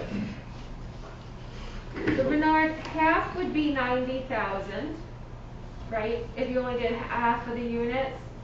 And then if you think you have about 20,000 between the carry forwards from 2021 to 2020 and 2021, that would mean there'd be a gap of about $70,000. Then we would use some of the ARPA money for as much as we could. And that still leaves us with 2023 needing to replace the rest of them though at the $90,000, because chances are there won't be the carry forwards to help out, and there won't be more ARPA funding to help with that either. You're gonna run into two problems. One is that you're gonna have two, I'm trying to think when the next rewrite of that regulation comes on. I think it's due next year. So if you buy them next year, you're gonna have two different models, if you will. Yeah. Simply because they will change something to make them cost more. They do that every time they rewrite this thing. The other problem is look like there's gonna be a significant increase right after the first of the year in the cost. And talking to asking for quotes. Is the 180 anticipating that cost? No. Because this funding wouldn't be available until after the first of the year. No, but we could order them before that. Oh, right. But if we do, then we're encumbering it in this year, You have to- and the auditor requires it be paid for from this year. Well, so. But if you don't get the bill till next year, Oh, it doesn't matter, we'd be doing a purchase order, they look through all those, and move the monies around. But if we approve the 180 and then he has carryover of say 15 grand, that 15 grand could at least maybe cover the fact that it's gonna go through the roof in January, as far as being more expensive. Hey, Bernie, can I ask clarification, through it, please? You have in here, if the present units are to remain in service, the bottles will have to be replaced at an approximate cost of $40,000, as we are required to have 2 bottles for each unit. Is that $40,000 total for all the SCBA's? that's just for the bottles. Right, but why So do you you, get 20 why do you break units. out the cost of the bottles? Do not the SCBA's have the bottles included, the ones that you're But the asking the for? bottles we have now are gonna go away. They go into the trash bin. We'll still have the packs.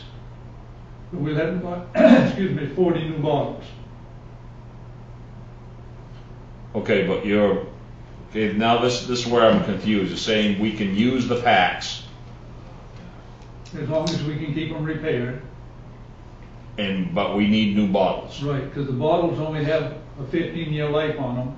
They were extended with this new process which NFPA won't buy into. Are we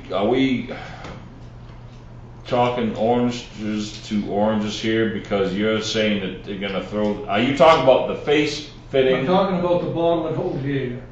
No, I Okay. understand. The face fitting, the I'm talking pack, about and the the pack. tank, are those 3 different Every- units you're talking about? Everything, the pack is everything minus the bottle.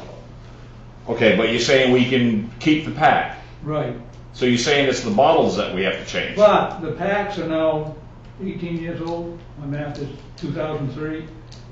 And they're getting so every time we go out the door and use one, it breaks. Right, but you're saying we have to change the packs because of this NFPA standard. Right. The NFPs we have to meet the current standard. No, we have to meet the standard that was in place when we bought them, which they do. Okay. But the bottles themselves can no longer be hydro tested, and they have to be done every 5 years. Right, okay, but here you're saying the balls only cost 40 grand, but why are you asking for 180? Because what we want, we need to replace the whole system. But you just said you could reuse the packs. We can, but they're not dependable. They're 21 years old, 18 years old. But could we buy that, I think what he's getting at, could we buy just the bottles next year, the following year buy the packs?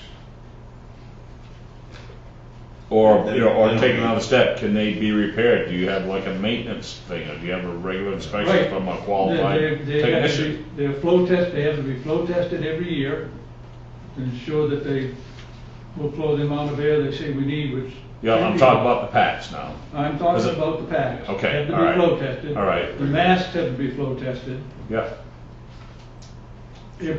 Once a year, we do that every year at the end of July. right.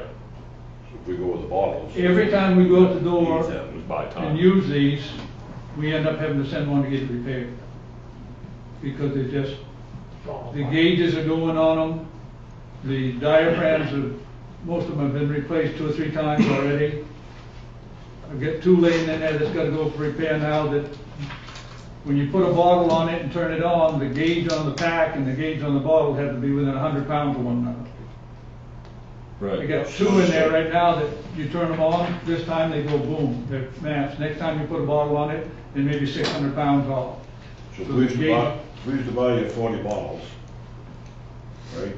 You'd have 40 new bottles and 20 old packs. Right. But if we were to buy 40 new bottles, that's, we'll say 80,000 or 90,000. And you do a good survey of all your packs, and we bought 100,000, just replacing what you could for the worst packs. And then the Yeah, but following you don't year- know which that is, because you put it on and use it. If you test them, you have to. But, they all passed the test when they were done in July. They were repaired at that time, anything that needed, they passed. And since then, we've had 4 die. There've been 2 that have been repaired and 2 that will be repaired now. So again, if we took and bought 40 bottles, and let's say we were able to buy 4 packs, and you put those in reserve, when one breaks, you pull it out, and we go like that. And that way, the next year, the following year, 23, you buy all the packs. The other problem we run into is training, because the new packs do not operate the way our old ones do. And if you go strictly out to bid, we could end up with a different brand than we have now. Right now, we have MSA, we could end up with Scotts. Part of the reason the finance committee did, I think we did approve it, was the fact that we had the COVID money, and we're not gonna have that going forward. Right. So that's why we said, well, we'll use that and get this, because this is a big dollar amount. Right, Might as well You might not knock get it a off COVID then. money next year. Right, but wasn't there a question whether there was COVID money available at all? Didn't we? Well, For this particular item, we just That's- have to verify that Okay. it says for COVID, but it's in the same paragraph where it talks about personal protective gear. So we could approve this, let's say, just for instance, we could approve this for 180,000 based on the assumption we will get some ARPA funds to cover some, if not all of it. But that's not a guarantee. Right. Correct?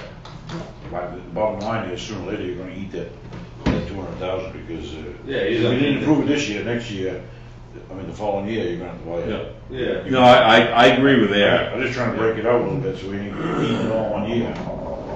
So one concern that I have is that, in 4 months' time since July, when all the equipment passed, is that 20% of it has since failed Yeah. in a 4-month period of time. And if you want something to be working right, you want your air packs that you're putting on your firemen that are going into buildings working correctly and dependably. That's not something that, is an expendable piece of equipment or something that you don't want to be relying upon. Yeah. My dad was a fireman for 35 years, and I feel very strongly that their air packs should work. No, we're all with you At the, there. at the risk of getting fined and having everything fail, I know that's a huge dollar amount. But on the other hand, I think I don't see any easy way out of this one. I think I don't know, I think we're gonna have to eat that one. I think we're gonna have to just go ahead and Yep. pass it, and hopefully the money comes in and carryovers from your other budgets. I mean, then you got new equipment and you ain't gonna worry about it, because what'll happen is about halfway through next year, something stupid will happen and, you know, then you guys are gonna wind up having to replace all of it anyway. All right, That's so I right, you think will we be. talked our way through this, so it has to be one allocation. It should be moved to the capital budget, Yeah. and then we should place whatever revenue sources we can come up with against it. Okay. That's okay. What do you do with the old ones there, Bernard? Depending on sometimes they'll give you $50 for them, but the problem is, again, parts. You know, like everything else, and they make, you know, since we've had those, there's been 3 changes in the standard. One of the things that ours won't pass now is that the new standard says it's got an alarm when you still got a third of the water left, rather than a quarter. Right.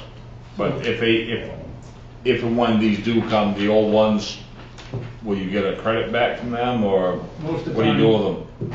Like Well, old slates, I- cut them up, throw them away? No, what I would do is go and put them on, there's a website out here where there's people that buy this old equipment. Now, they can take those to Canada and use them. Okay, gotcha. It's like our old radios, you know. We were stupid enough to buy into cutting the pie in 8 pieces so the radios don't work anymore, rather than 4. Canada said, screw you, we're not doing that. So it's still worth money to us then? Some, not a hell of a lot, Okay. because, again, they're gonna require repair. Not for a chicken barbecue? So this is getting moved to the capital budget.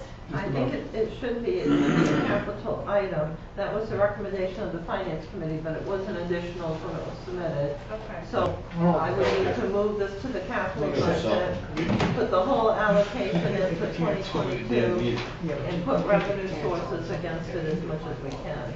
But the rest would have to be a loan, unless you wanted to go in and fund it with taxpayer dollars. I'm not sure you want to add that money. I can look at lease purchase Okay, look at that. and see if that's available. Yeah. Makes sense. So it sounds like lease purchase would be a good option if the ARPA funding doesn't cover it. If the ARPA funding can cover it between that and your carryovers in one fell swoop, then It's it not, would be it's better. not gonna cover Let the me- whole let me amount. look tomorrow and see. So that if we have to have a portion of it that we pay ourselves, maybe they I carry want forward, straight will be lease, enough to so you balance that always out, have like the most grants. top line. It'd be a bit more palatable at least. Yeah, Really yeah. expensive. All right, so that's the plan, Basically- folks.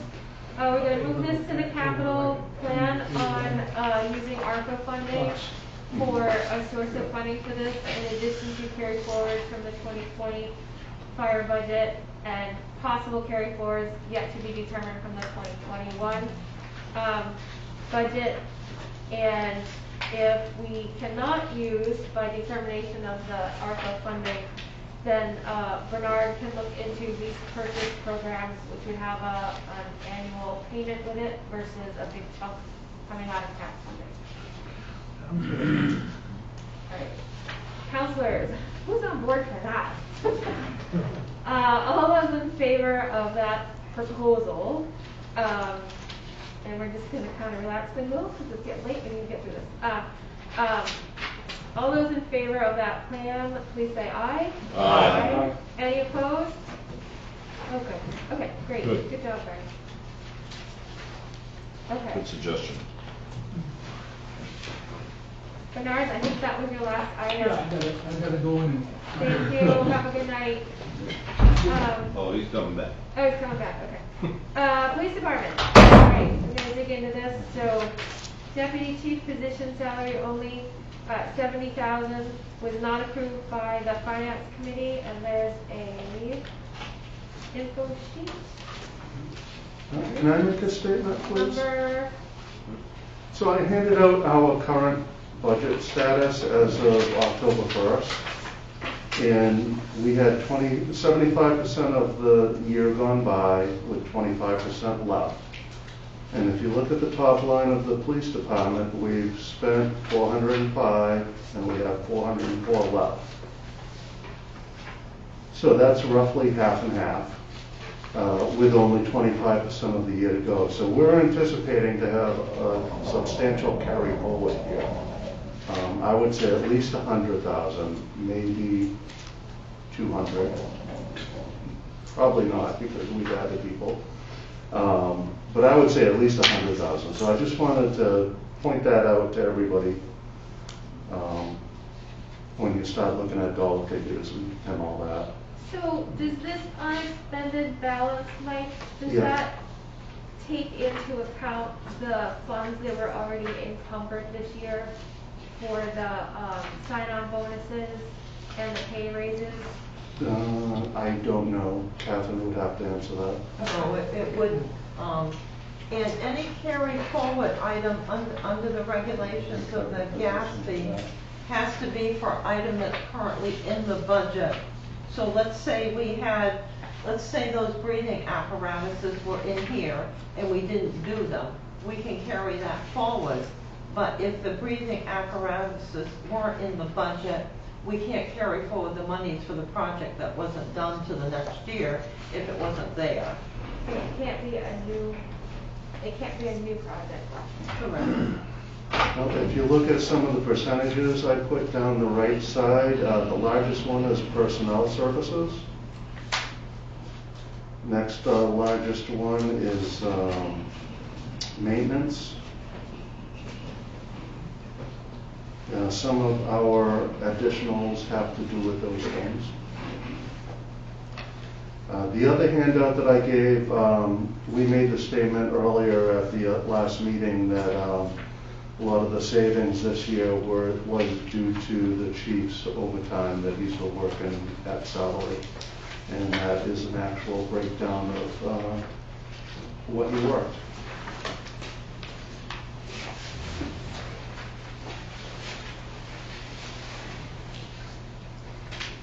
It's split into two sections, first half of the year and then second half, 2 dates.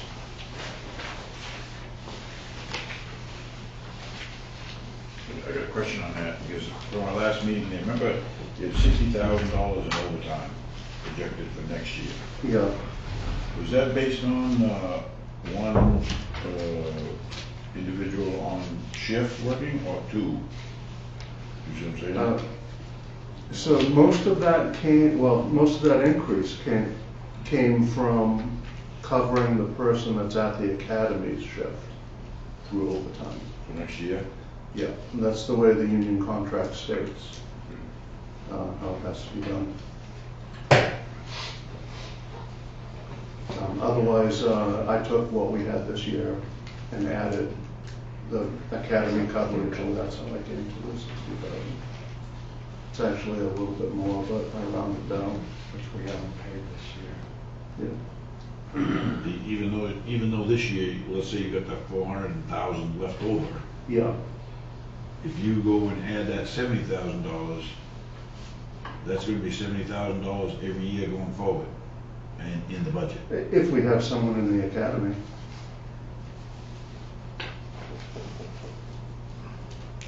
Yeah. We have one more full-time officer to fill. So next year, we're scheduling Will as going through the academy. We're hoping to get a blue pen, which wouldn't need to go through the academy. But if we had to, it would probably end up happening again in 2023. We're anticipating Will's going to go through in August to December, like Austin did this year. That's why we had talked about try to hire a certified officer as opposed to the reserve officer. Because the reserve officer is going to cost us close to $80,000. And when you hire the full-time certified officer with a $15,000 sign-on bonus that we were allowed to give them, plus the additional pay to bump up the pay, I think it came out to $21,000 or $22,000, which was versus the 80.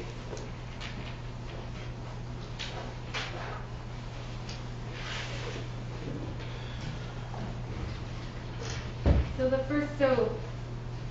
the first item that you have here is the chief deputy position. Who's that? Yeah, under the police department. Under police department, the first item is deputy chief position, salary Oh, only, yeah. $70,000.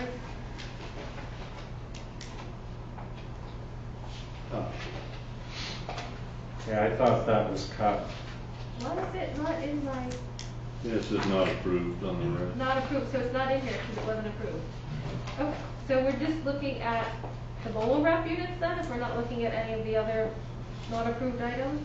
Well, bowl wraps, radio The repeater. radio repeater was approved. And then, The the two two Well, that was- additional officers have on every shift Saturday and Sunday. Right, so that was just the first item that I came across, so. I'd just like to point out that the chief's salary increase was taken out of the budget, and we were told it was supposed to be an additional. So we did miss the deadline on that. We're hoping it would be considered. Okay, well, we'll get to that after we get to the ones that are already on here. Okay. So we've got, I actually am not finding, Did you want me to pull out, I have a little book of the additionals. bolo wraps. So, counselors, do you want to address any of the items that the finance committee recommended, did not recommend? Or do you want to just focus on the ones that were approved or recommended by the finance committee? Do you want to go Just- through each of these, or? Just the ones. Yeah, we trust the finance committee, that's what they're there for. Just the ones that approved with that. Thanks, Mike. All right, so the first four items were not approved. So the first item we're gonna look at is the bolo units, 5838, and that was an approved item for the finance committee. You want to speak to this, chief? 6 or 8. Bowl wraps. Yep. Okay, so we carry tasers. That's another less than lethal type of,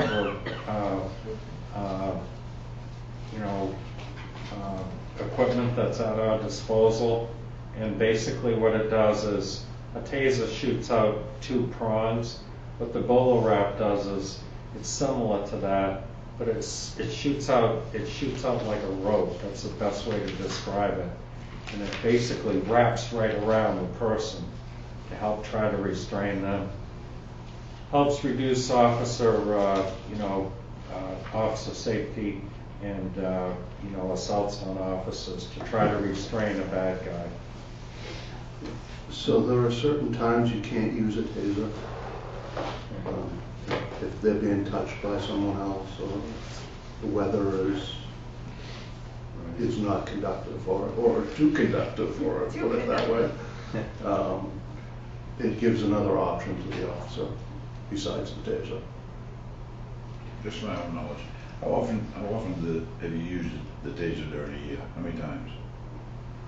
Oh, I don't know. I'd say a half a dozen times. In Pittsfield here? Yeah. Sometimes more, sometimes I'd probably say average that. Probably a few times you should have used it and didn't. Yeah. Probably a few times people should have, like Mike, Yeah. you know, he My should have used. My understanding is a bolo wrap is a little less, it's more effective as far as disabling somebody, but you're not gonna cause quite so much chance of injury, like you said, bad weather. 2 people, somebody touches somebody that's just getting tased, they're gonna get it. To me, I mean, I know it's an expense, but it's $5,838. To me, that's a no-brainer. I mean, it's officer safety, it's public safety, and it's probably have a little bit less chance of a lawsuit. So to me, it's like insurance money. I think we should just approve it. I mean, Tim's been in the field and I've mentioned this multiple times at these meetings. If all of you were out there in the field dealing with these people like Tim has, I have, it's totally different than talking about it here. So it's just another piece of equipment at our disposal to help bring a bad guy to arrest and to try to prevent injury to the officer. And to the bad And And to the bad guy. guy. Yeah. which lawsuits are left and right nowadays. And a lot of people, with mental health issues and everything these days, they're on the rise big time. everywhere. And this is another way to try to help, bring those people in without hurting them. The mechanics of it, does it just shoot once? Like a taser, you can only shoot it once, right? I think so. So it's just one shot to get the rope or whatever. Right. But they have advanced. I didn't want to say it, but all I go through my mind is like spiky webs, stopping people. There's advancements in tasers out there now too, where they shoot more than once, and our officers carry, well, I only have one on mine, but most of the guys carry two on theirs, so they can change the cartridge out, and if they have to deploy it. Sometimes it takes several shots before it'll take someone down, and then sometimes it doesn't even work. No. You get somebody that's. If they're on some type of drug or. PCP or something, Yeah, they are. Any other questions about the polo wraps, Counselor? Okay, all those in favor of putting forward the bolo wraps, please say aye. Aye. Any opposed? Okay, so the bolo wraps are good.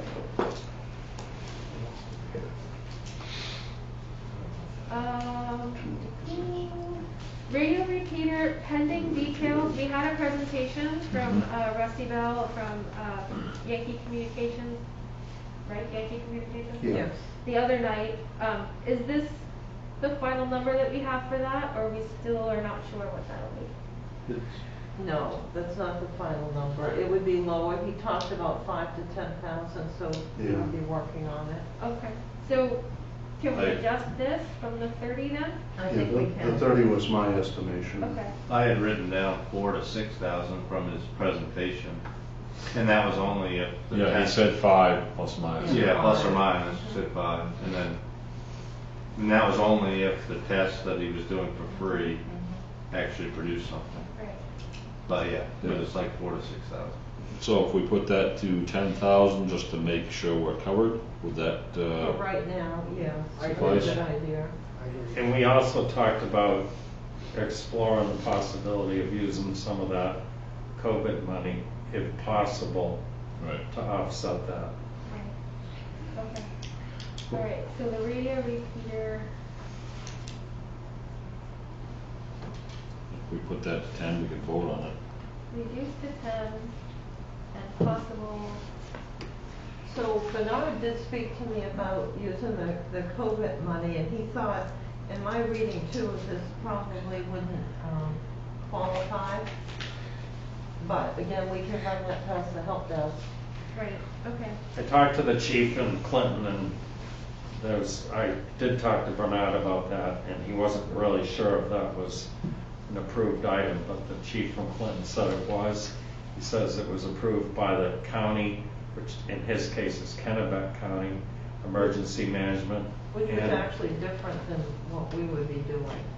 The money source is a little bit different. Right, well, I'm just saying, it was approved by the county level and by the state for what he had done with his system in the past. Okay. It So- sounds like we need more information. both We'd have to about get more the clarification. funding and the 10,000, is that what everybody's Yeah, comfortable let's with? go with that to 10,000. Okay. All right, But any other? I mean, Mike, the guy that did the presentation, he said one side of either side of 5,000. I mean, we're splitting hairs over like $300 all year long, so why wouldn't we just say 6? Okay, we can do that. Instead of- 36? We I can mean, do I don't that. know about. Okay. I was 6,100. And the reason I say, well, the reason I say that is because last week Mike Cray was in here and we were talking about the cadet program. I actually don't remember it being not approved, which would be 5B in our thing. It says not approved, and that was $3,000. So that's why I'm saying like 6, and then I thought the cadet program should be approved. If we're willing to give up 10, and that is gonna be 6, we're still $1,000 Yeah, to it's the still good. 1,000 under. So the you know, cadet I'm with you. program, But- the cadet program actually doesn't belong as an additional Oh. because it's already It's already in the in there. operating budget. Yeah, it's already in there. Oh, We're okay, not- that's why This is not approved. I don't know if that's why, I wasn't at that meeting, I Yes, was that in is Ireland, why. so I missed that one, but But- it's in the Yeah. operating budget. That's right, we did talk about, and that was in the operating Yes. budget. Yeah, That's right. it's in there, so we don't need to fund Add it it twice. twice. Okay.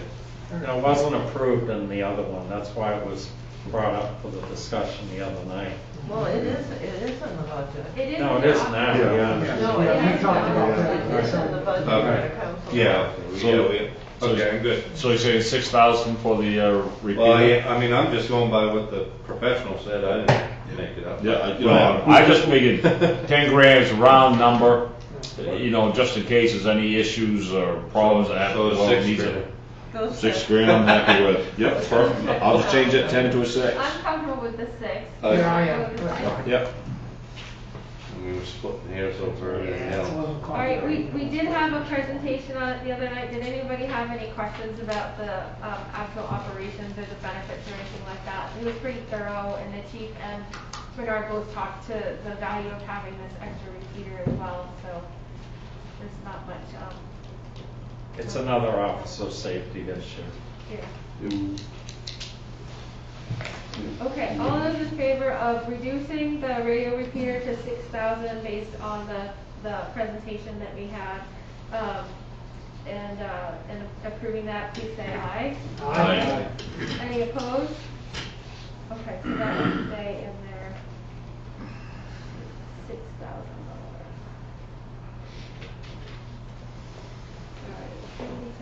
Police station was not approved by the finance committee.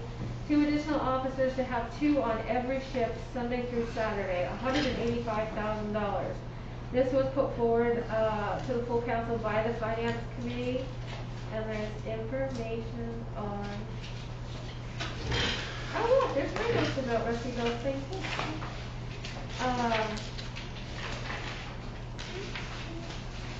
There's information in your packet.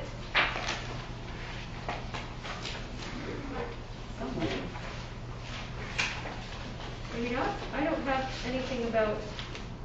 Yeah, it's right additional here. officers. It is in the packet. We don't have a page number, but, and We I have thought that 2 was, officer positions, but it only says 120. Oh, here it Right, is, plus that's with- benefits. without I see. benefits. Handwritten in there. And cost. I got it now. All right. You want to speak to this, chief? Sure. So, currently, we're allocated for 7 full-time officers. That's included myself and the SRO. So we went over this a couple of weeks ago, or last week, but just to give you a recap. So we're allocated for 7 full-time officers. That includes me and Mike Craig, who's the SRO. This leaves 5 officers. If we add 2 officers and I help cover day shifts, we'd be close to 24-hour coverage. Why do we need 24-hour coverage? We need 8 officers really effectively to do 24-hour coverage, and we need it for officer safety. It's a huge thing. I've talked about it multiple times. Over the past year, we've had 8 officers injured on duty. Many of these calls were at night with 1 officer on duty. Some of them were on during the day. Just as an example, Mike Cray, all know the situation, what happened there.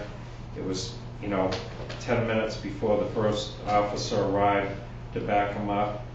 Officer Hunter Quinlan, one of our reserve officers, he got head-butted on a Sunday during a domestic. 2 or 3 of the other calls where officers were assaulted were domestic related. They were all by themselves. We can't always count on the Maine State Police or the Sheriff's Department, even though they do a fantastic job. We're kind of isolated where we are in this part of the county.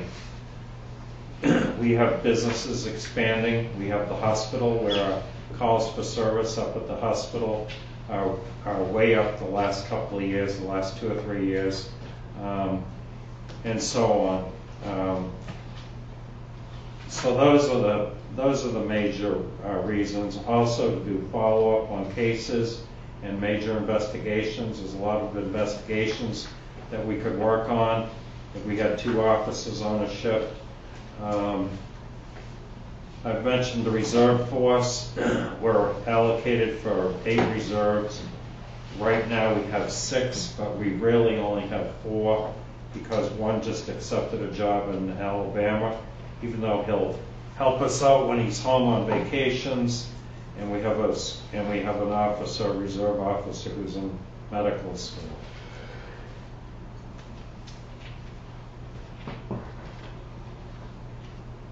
How many part-time officers do you have? Right now, we have 6. But like I said, 2 of them are away. Well, One's in medical school and one's in Alabama. so are reserve and part-timers separate, different? One and the same. They're all the same, so that would be reserves or part-time. Yeah, a reserve officer, a part-time officer in Maine is referred to as a reserve officer.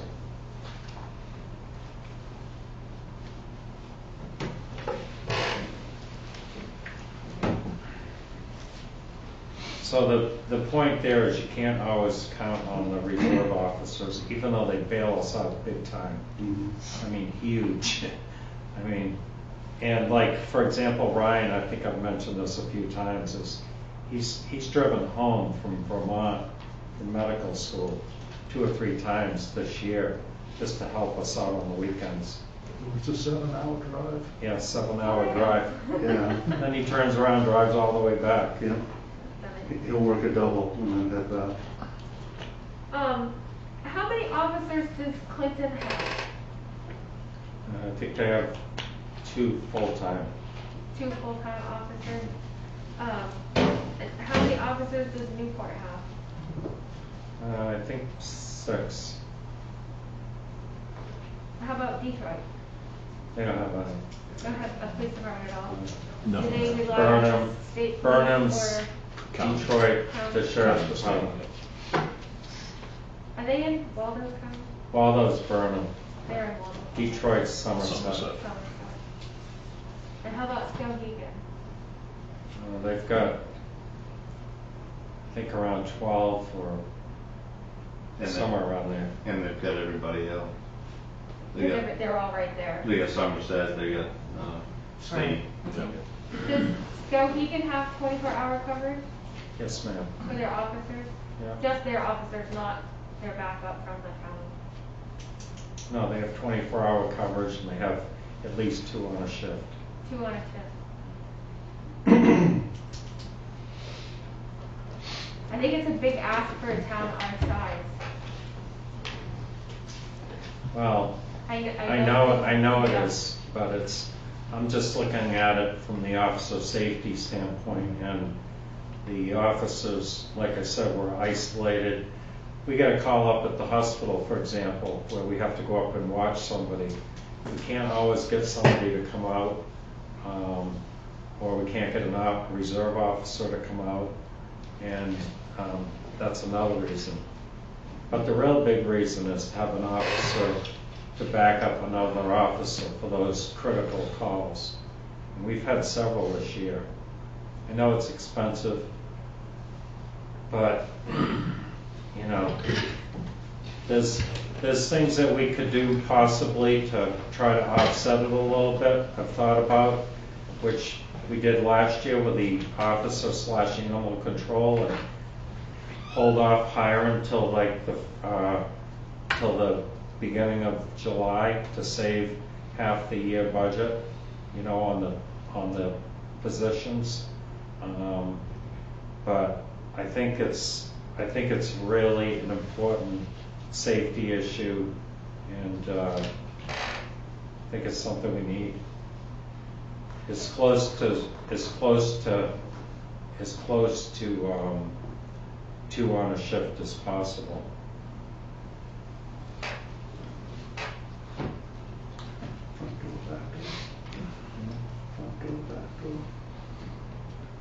That happened recently.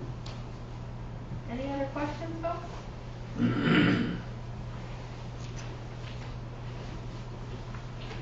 And I guess my comment would be, after the stuff that happened on Washington Street, you saw how many people in town were at these meetings. focused on police, asking for more help. We obviously have a drug problem.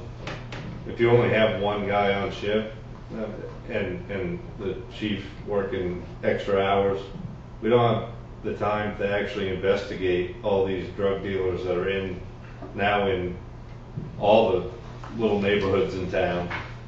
So I think, if we're listening to the residents and we're hoping to crack down on those drug dealers plus every other issue that's going on, like I know it's a lot of money, but I think the town can accept the safety of the officers being a priority and cracking down on the drug problem that's getting more significant throughout town, in my opinion. But And that's just my thought, but I mean, those I would are, agree with all of that. I mean, there's definitely issues that are coming to our town that are not been here as prevalent before. They're all coming to light. those are, I appreciate the comments that you just made. The other, and it's way beyond the drug stuff. There's all types of investigations that really need more follow-up on domestic violence cases. They take a lot of manpower. If you get tied up with an arrest, there's so many different types of forms that you have to do and so much paperwork to do. It's hard for one person to do a really good job and effectively do it on their own. So that's another reason. And an officer going to a domestic shouldn't be going to a domestic by himself anywhere, whether you're in a big city or in a small town. And they're so dangerous, and so many officers are assaulted. Like I said, Hunter Quinlan, one of our reserve officers, was out of work for over a month last September. A year ago this past September. Over a month. He got head-butted and he had a concussion. And he was really lucky. And like I said, I just brought up 2 cases, but there were several cases, so. So aside from all the things that Jason said, one thing that I'm thinking about is the fact that we've already increased the police budget by $107,000 based on the changes that we made through contract negotiations. And there were further increases at the beginning of the year because of the start of the new union contract.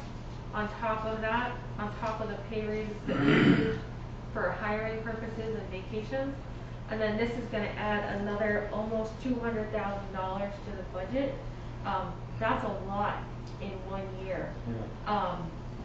I'd really like 3, and that's what I had proposed to the finance committee, but we compromised, and that's why we went forward with 2.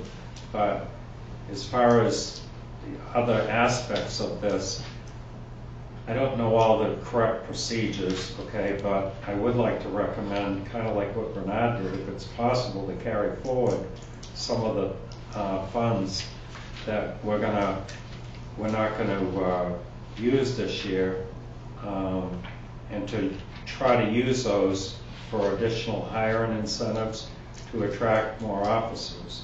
I brought this up before about we raised the pay $2.50 an hour, which was good, but I feel that we really need to raise the pay higher. We don't have any certified full-time officers who have applied other than the one that we hired. I think we need to raise the pay again for the full-time and the reserve officers. And I won't get into the amounts here, but I just think it's something that we need to do, because like I've mentioned multiple times, that we have to be competitive with other departments in our area. It's the Bangors and the Brewers and the Hamdens. Those are the ones that we have to be competitive with. So, and then there's a whole host of other things that I've recommended, and I would recommend that we use the money that we're going to carry forward to add on sign-on bonuses for the additional 2 officers also. So I know it's expensive, but it's an officer safety issue. It's kind of like going into a burning building. A firefighter can't go into a burning building unless there's 2 firefighters. That's a national, standard. It's the same type of thing. So, and the calls out there are becoming more violent. You just look around in the last year and a half. I mean, we had a major brawl on Washington Street besides the incident with Mike a couple of months ago. That was a huge a chase that turned into a major brawl there. A shootout that started in Waterville that ended in Clinton. That the guy, I think, was turning right onto Route 2 to come towards Pittsfield. Ryan Warner and I were almost involved in that. So it's just becoming more and more violent out there, and those are my recommendations.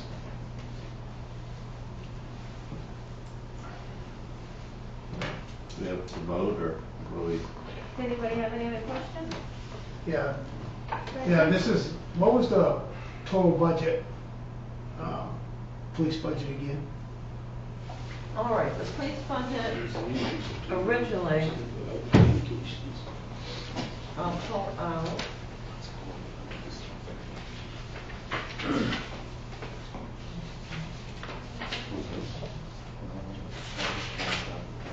All right.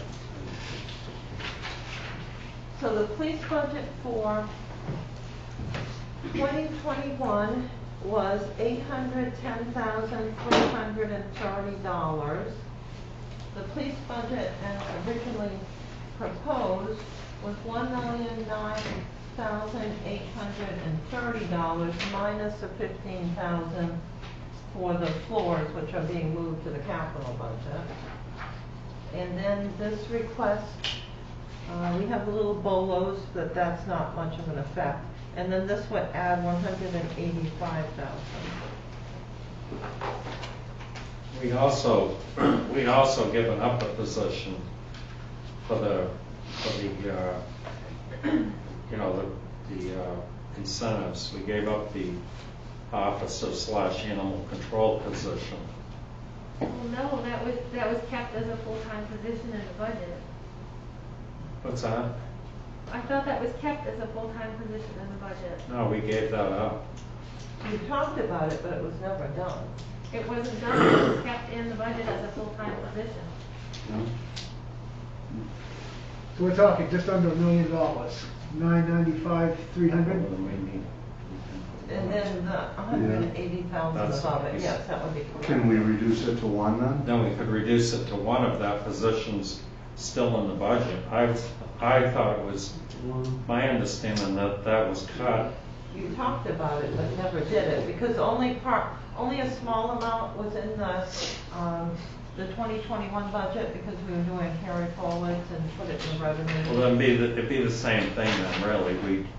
If that position's still in the budget, then I would change it to 1 for this year. We would. So 1 officer at 92,500. 92,500 average. Yes, sir. My apologies. So I have a question. Let's make absolutely sure. Is that with all the benefits and everything? It was as it was in The 92,500. as it was in there. Same time. Then benefits are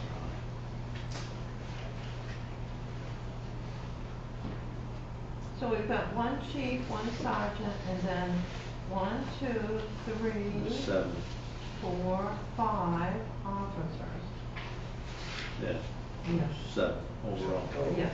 There's correct. 7 right now. We have a vacancy. Right. So there would be 7. Then if you count the animal, well, we'll just call it the other officer/animal control, even though it's not going to be animal control. And then I don't see that in there. Well, that's not in there. well, that would be from last year then you're talking about, right? Because I thought it was cut. Animal control, part-time employment. No, that's totally different. That was, You separated out the ACO Oh. again, No, yeah, because that got SRO. put together last year. Oh, right here, yeah, SRO is the eighth. 2 months here and then 10 months at school. That'll give you 8, right? no, No, he's part of the 7. he's part of the 7. So I proposed 2, but Not the way I, if Heather's saying that in the town There's 7 manager's. in there plus the SRO. plus the SRO. So you got, So there's actually 8 full-time officers in your budget already, yeah. including the SRO, who, when you're fully staffed, will be at the school. At the school. The what? There's 8 officers in your budget right now, including the SRO. When you're fully staffed, the SRO hours would move over to the school full-time, and he wouldn't be doing patrol anymore, No, I correct? understand that. I Right, mean, so that leaves you 7. If the SRO is completely at the school, that leaves you 7 officers. you're counting the officer / ACO, right? I'm counting the 7 positions in the police department budget, section 3. It doesn't have anything delineated as the ACO. There's the chief, the sergeant, 1 officer, 1 officer, 1 officer, 1 officer, 1 officer, and then the SRO. Right. That's 7. Plus, and then the SRO is 8. 7 SRO. plus the SRO is 8. Oh. Wait a minute, hold on.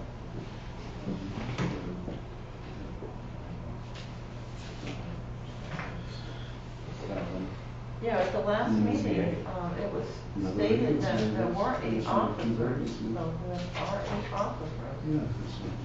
But down. Not full-time. Just wait. Correct, We the should. one is the SRO. So we got 1, 2, 3, 4, 5, 6. Regard, Add him, that's 7. pretty much know how most people want to vote anyway, so let's just get to it. So, I guess myself, Marty Cochran, Austin Cochran, William Kettle, Frank Pellerin, and then a vacancy. So that's 6, right? You with me? Yeah, but you Well, have 1 more in and- your budget already. They're saying there's more in the budget. Well, then there's something there that I guess we weren't aware of. Or the positions already, I thought the position was cut. Yeah. You talked about cutting it, but it was never cut. Okay, well, I'm just saying, I It thought it was was one of your cut. suggestions. You have 7 full-time, you have the SRO. Correct. And you wanted, Two Matt's more. saying you can get by with 1 more. You would have 8 full-time, and Mike would go to the SRO, mostly at the school. Well, didn't your account just have 1 less officer than positions budgeted? Yeah. 2 actually, I think. 2. Yeah.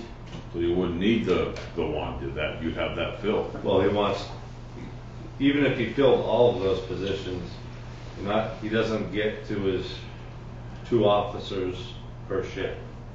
That's why he wants the extra, at least 1. Really, I need 9 bodies, Including Mike. and that includes Mike and myself. Right.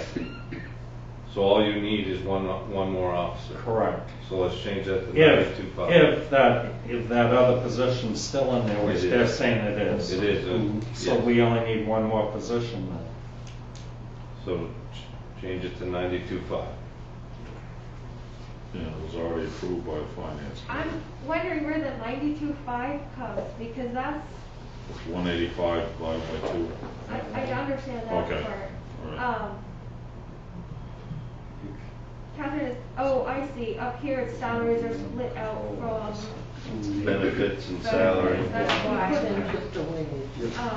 So it's 60, the benefit, so what's the wage that we would be paying them? Where are they coming in, where would they be coming in on this scale?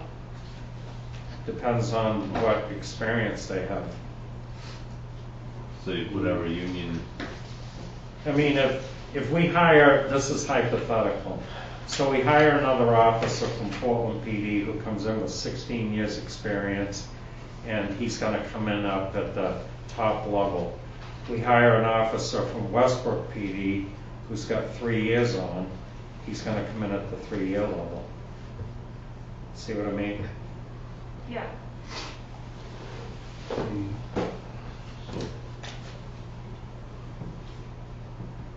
So Catherine, do you know where this 92.5 with benefits falls in this scenario as far as? So the benefits have to be divided up between the different accounts because it would have health insurance, social security, the main purse, workers' comp, unemployment. So we would be just estimating where the person would fall, you just have to pick. Okay. They can't go above a certain level per the union. All right, so is this request being adjusted to only be one officer now? They can't go higher than 120 months. that's a question from Chief. Oh, yes, because based on everything that we just talked about, yes. Okay, so you're now requesting one officer, and if we just divide the 185, it's 92.5. So we'd be hiring, just so everybody's clear, we'll still be hiring our vacancy, and then we'd be hiring I will still call it the officer / animal control, and then the extra officer that we're talking about now. All right, don't call the person, we took the ACO Okay, away from the all right. officer. I was just trying to clarify it. Yeah, for just everyone. take that away. Yeah, ACO is irrelevant. Yes, correct. Anybody have any other questions? Okay, Counselor. All those in favor of adding one patrol officer position to the police department at a cost of $92,500, please say aye. Aye. All those opposed, please say nay. Nay. Say nay. So we'll do a roll. Jason? Aye. Tim? Nay. Pete? It's a tough one, but I'm gonna say nay, not because I don't think we should have more officers, I just think that we can't at this point. Trim someplace. Brent? Nay. Mike? Aye. And I'll say nay, so that will fail.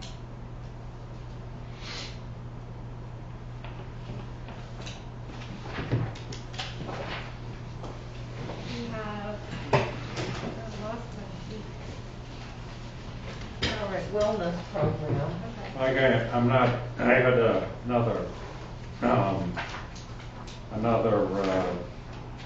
add-on that wasn't brought up, additional about my pay and my, all the hours I've worked. And it was recommended that my pay be raised to $20,000 last summer, like I brought up last week. So, and then I'd like to have my vacation increased to at least what the sergeant makes in 5 weeks. And then I've worked 743 hours year to date, not counting time and a half. That is way beyond what any person in a police chief position is working, even as a salaried employee. I'd like to be reimbursed for that. Have consideration for reimbursement and the raise and the vacation. As the vacation time, how is that? How do we as the council do that? Is that something that the council determines? The personnel policy has a schedule. After 1 year, you get a certain amount of vacation. After 3, and then after 5, you get a certain amount. So that's set for all full-time employees of the town who are non-union police.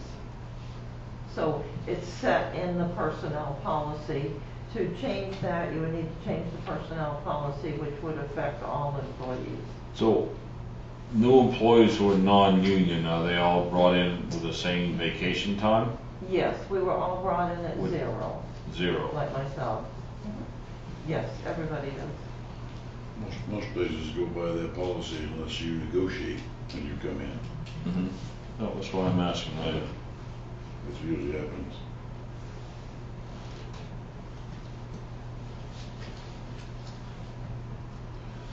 Anybody want to make a motion? Motion on what? Are we clarifying points here? Well, we don't, Chief made some requests. He wanted a $20,000 raise and his vacation. Based on our conversation, the vacation is a non-starter because we have to redo all of the pay for all of the employees. At least that's kind of how I hear it. You said the vacation? What's that? You said the vacation? The vacation policy would have to apply to all Right. employees, and it would be retroactive, because he's already an employee, so he's actually Right. asking for like a retroactive type of benefit. Right. And then Right. I do think we should look at that thing in general, because that's a big deterrent for a lot of people. well, we can look at the vacation policy, but. On a separate thing Well, altogether. it would not be this budget year. No. I mean, it's that's- something the council can look at during the year and Oh, then yeah. evaluate that, get some numbers about what it would mean. But it's a deterrent for hiring people. Right. You know, if you have a young child and you got no vacation, no nothing, that's a deal breaker for a lot of people. But anyway, conversation for a different night. So Okay. question, Catherine, if you would please, the idea of comp time, is that only with hourly people? So comp time was done away with by the town council, and it's had some detriments, but we've learned to live with it. There was a request from Pete Bigu that we not have comp time. He brought that up, and the council dismissed comp time from all of the non-union employees, and during the union negotiations, we reduced the comp time that the police could have, but they wouldn't give it up entirely. Oh, I didn't know it was completely got rid of. Okay.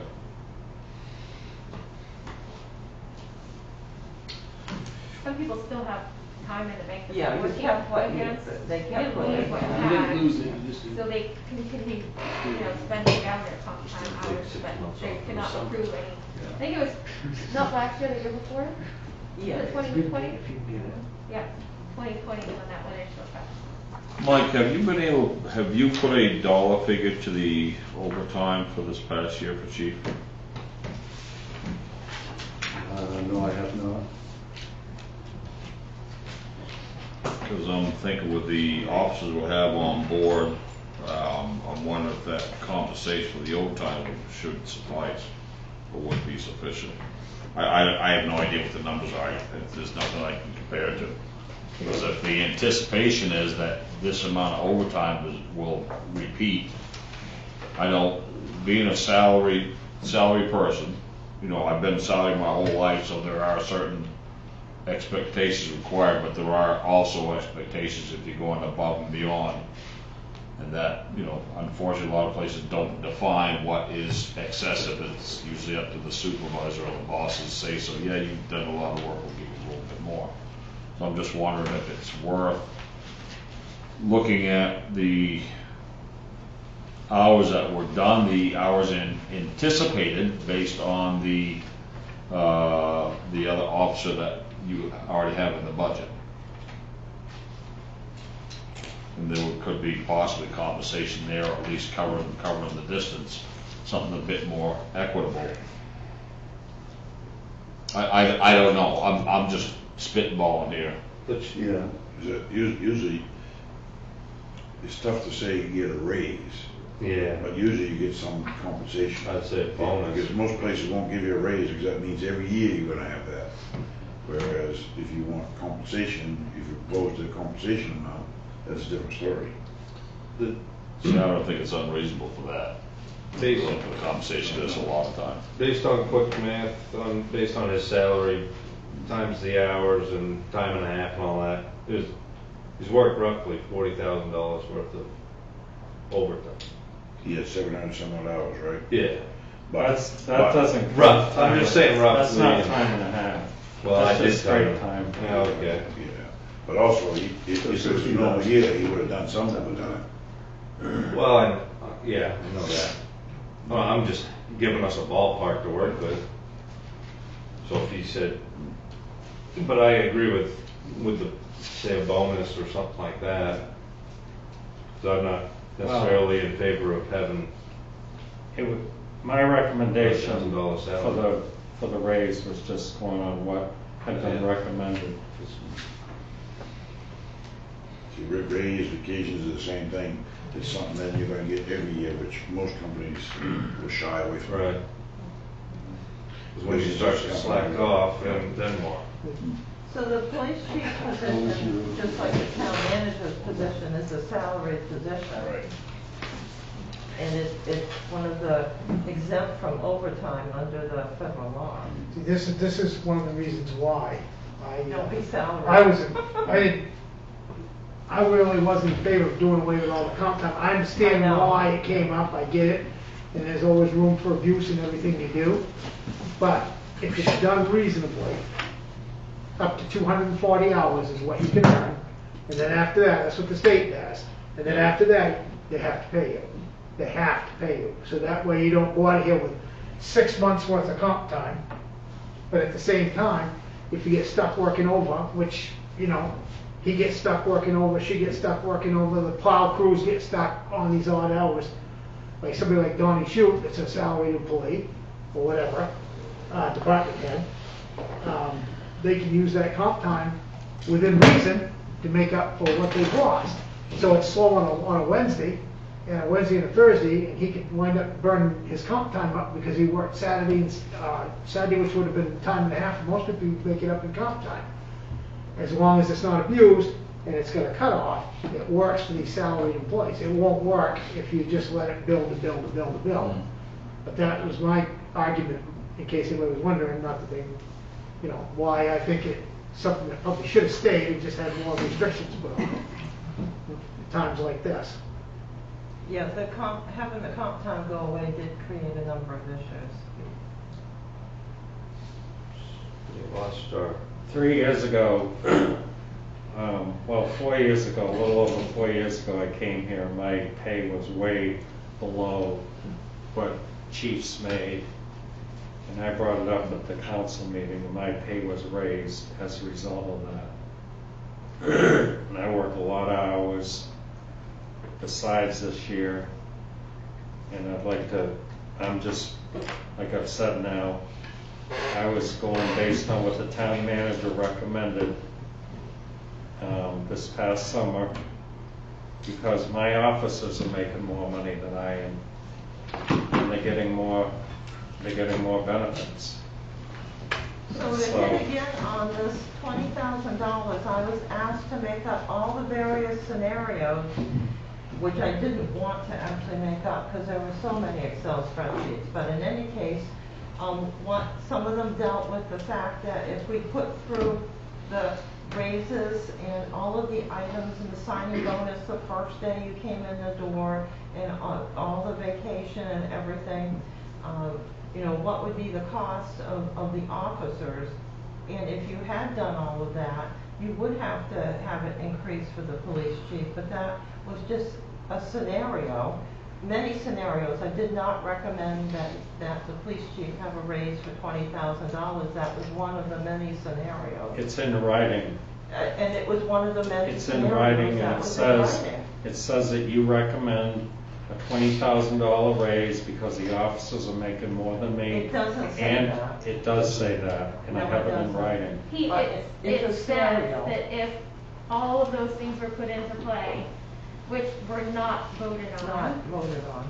then that would be the next logical step. Correct. That's something that didn't happen, so to come and claim that the recommendation was made when none of the other items were addressed in that way doesn't make any sense. Jason? So over here, where we were talking about, you might have, at the end of the year, probably maybe $100,000 left over, give or take, in unexpended balance. Instead of a $20,000 raise, which I mean, that's $10 an hour, that's kind of unheard of. But I would say based on the amount of hours of overtime that he's worked, maybe we can work with some of that, you know, maybe $20,000 of bonus or something like that based on the amount of hours that he's put in and the fact that it's kind of unexpended $100,000. And I just say 20,000. I don't know. You can go say 10. You can say whatever you want. But that's kind of what I was thinking. So you don't really impact the overall budget for years to come, right? And I'm willing to compromise on the 20,000. And I'm just, like I keep repeating, I'm just bringing up what I read. But I also want to bring up if we don't get officers on board, you're going to spend a lot more money than what I've incurred here, because I've received nothing, okay? But you're going to have to pay overtime to the officers. To Councilor Frost's point last week, that you're going to, per the contract, you're going to be paying money out because the officers would be getting that pay.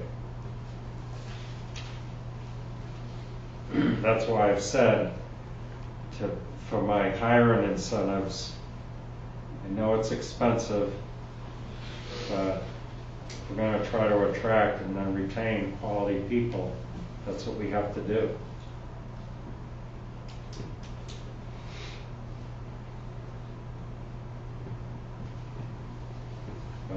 I'd like to be considered for a raise and to have my pay brought up to my 5 weeks like my sergeant gets. And I'd like to be compensated for a time and a half of my time I worked. The sergeant gets 5 weeks vacation? Yes, sir. But how many years has he been working in this town? 20. Yeah, that's gonna be a tough fight. I've got 40 years. You know, it's not all here. Not all here. No, I get it. That's it. I understand. I mean, I was right in your same shoes. I ended up hiring a guy, and we hired him, and I hired him, and he went through HR, and then he shows up, and he comes to me, and I've been there 23 years. He comes on the job, and he's got two more weeks vacation than I did. Yeah. He started out, and he used to rub it in my face, I got more than you. But he'd been about the same amount of time I had in the industry, but not on that location. But he got more than I did, because he negotiated. And that was my point earlier. When you came here, you should negotiate and said, hey, I've got 40 years experience, I want 6 weeks vacation. Well, to answer your question, I tried to negotiate, and I couldn't negotiate with the town manager, and that's why I had to bring it up at the council meeting, like I'm doing now, because I wasn't able to negotiate with her. She wouldn't even meet with me. So when you were hired, and I was part of that hiring committee, We were all and Tim was there. part of the hiring committee, and a conversation that we had was that the chief pay was low, and that we raised it the very next budget year. And you came in understanding that it had to stay where it was because of the budget. And you came in with that understanding. So I don't think it's a very genuine statement to say that you can't negotiate with the town manager, because it was raised the very next year. And then I believe there was another either $5,000 or $10,000 raise that was also made the following year. So it's not to say that you have not had pay raises while you're here, because I believe it was only $58,000 when you started 4 years ago, and now you're at over 70. Well, it was a very genuine comment, and I don't appreciate you telling me that, okay? When I was brought in here, when I was I'm talking. When I was hired, I was told that my pay was the average pay. And then I went to the town manager and tried to talk to her about it and couldn't talk to her. And that's why I had to bring it up like I am now. And then the council fought, and it went back and forth, as some of you are aware, and then it was finally increased. And then since then, I've got the typical, increases that everyone else has got, 2 or 3% or whatever percent they've got. And what I'm saying to you this year is, I'd like to be considered, because that's what was recommended by the town manager in the notes, and I'd like to show all of you the notes so you can see it, and you can be the judge.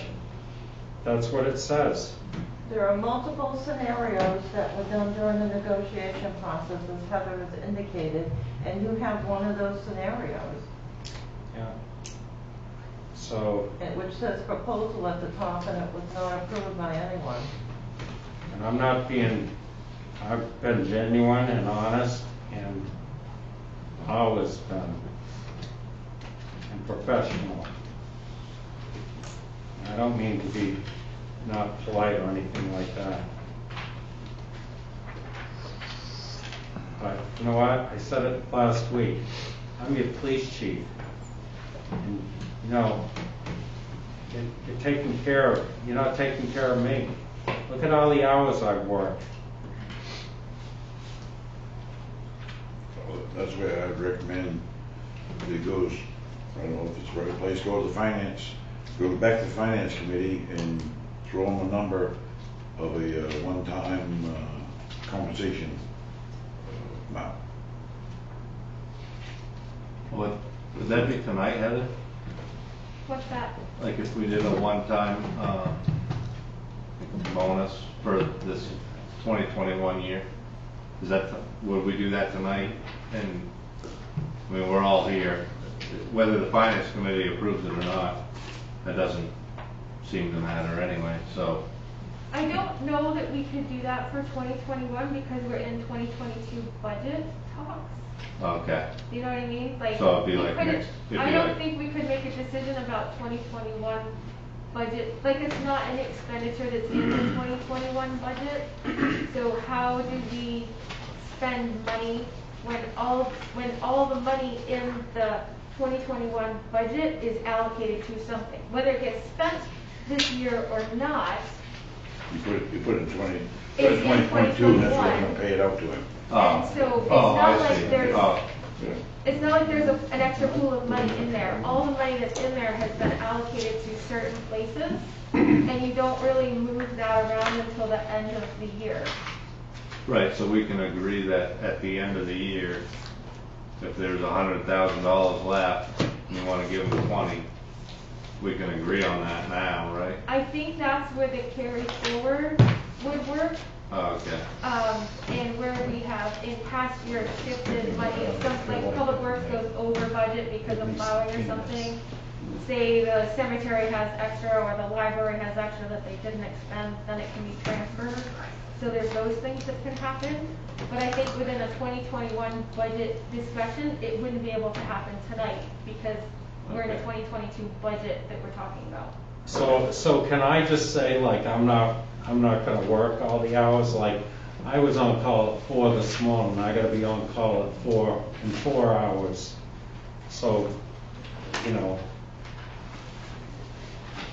is that how it works? You're the one that made the schedule, so make a different schedule. You made the schedule, so you've got more officers now. I've had no support from my boss. You've got more officers now, so Zero. make a different schedule. That's what it comes down to. Make a different schedule. I have no support from my own boss. So Pete, we're not going to get into that tonight. We're doing budget discussion. No, you're right. But I want it to be on the record. There's no support, there's no collaboration. It's not a conversation that we're having tonight. Well, I'm making a statement. We're not making statements Okay. about things. We're going to All right. confine our discussion. Everyone to knows the budget. truth. Everybody what? Knows the truth. Okay. So right now, where are we at, counselors? The chief has asked for a raise of $20,000. Was there anything changed while I stepped out of the room? No. So this is the number, this is still the number, the proposal that we're looking at? Okay. It's not on our agenda tonight. Do we want to vote on it and address it I or don't, no? how do we vote on it if we can't put it in the budget for 2021 instead of voting 2022? We're not putting it in, This is- this he's is talking to put about it the into the raise. Oh, the raise. Oh, okay. 2022 budget. No, vote on it now. All right, It's an additional. we'll treat it as an additional, and then we just have 2 more additionals afterwards to deal with. All right, all those in favor of putting through a raise for the chief at $20,000 starting in the 2022 year, please say aye. Aye. All those opposed, please say nay. Nay. So we'll do a roll. Jason, Nay. Tim, Nay. Pete, Nay. Brent, Nay. Mike, Aye. and I'll say nay, so that will not pass. Our next item is a wellness program. It's an unclassified, so it's not a particular department. Well, Heather, I had the floors written down. So what? The floors for the police station? That's an additionals, right? But that was in the, police chief's budget, so that's gonna be moved to capitals. Thought we were moving it to additionals because it wasn't enough for a capital. It is enough for a capital. We can put it in the capitals along with what we do with the 180,000 for the air. Aren't additionals, something that was last minute, wasn't included? Isn't that what the idea of additional is? The additionals are for items that weren't in the current budget, and rather than have somebody's budget get maybe bloated or become really huge and people didn't understand why, because these new things showed up, they go in a separate category. Okay. And then they get moved over. Okay, I just had taken note, the floors were an additional. Yeah, we'll put them in capitals, because it's like a capital project. Okay. I wrote it in my capital, I actually put it on my capital plan earlier this evening. Oh, you did? You Okay. did, yeah. Well, that's why I was thinking it was gonna fall. Yeah, no, I just had it written in the wrong spot. Oh, I have it to capital improvement. Yeah, and I'll make up a whole list of all the pluses and minuses for you. Yeah, because we reduced that line item down to $450 just for the waxing, which is the maintenance type cost. Okay, unclassified wellness program, $1,832. And that is. This was the best program that Kathy could find. She contacted a number of locations. And so there is a proposal here in the additionals.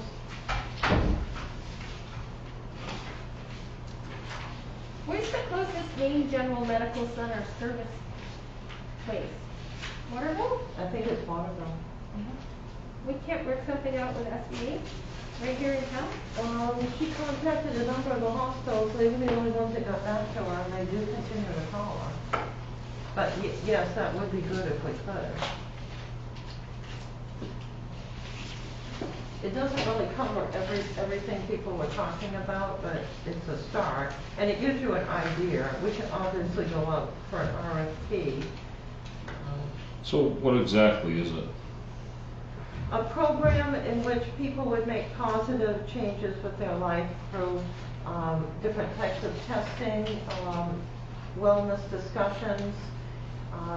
This didn't have the massages that the police chief had suggested, but we could work something in for that suggestion.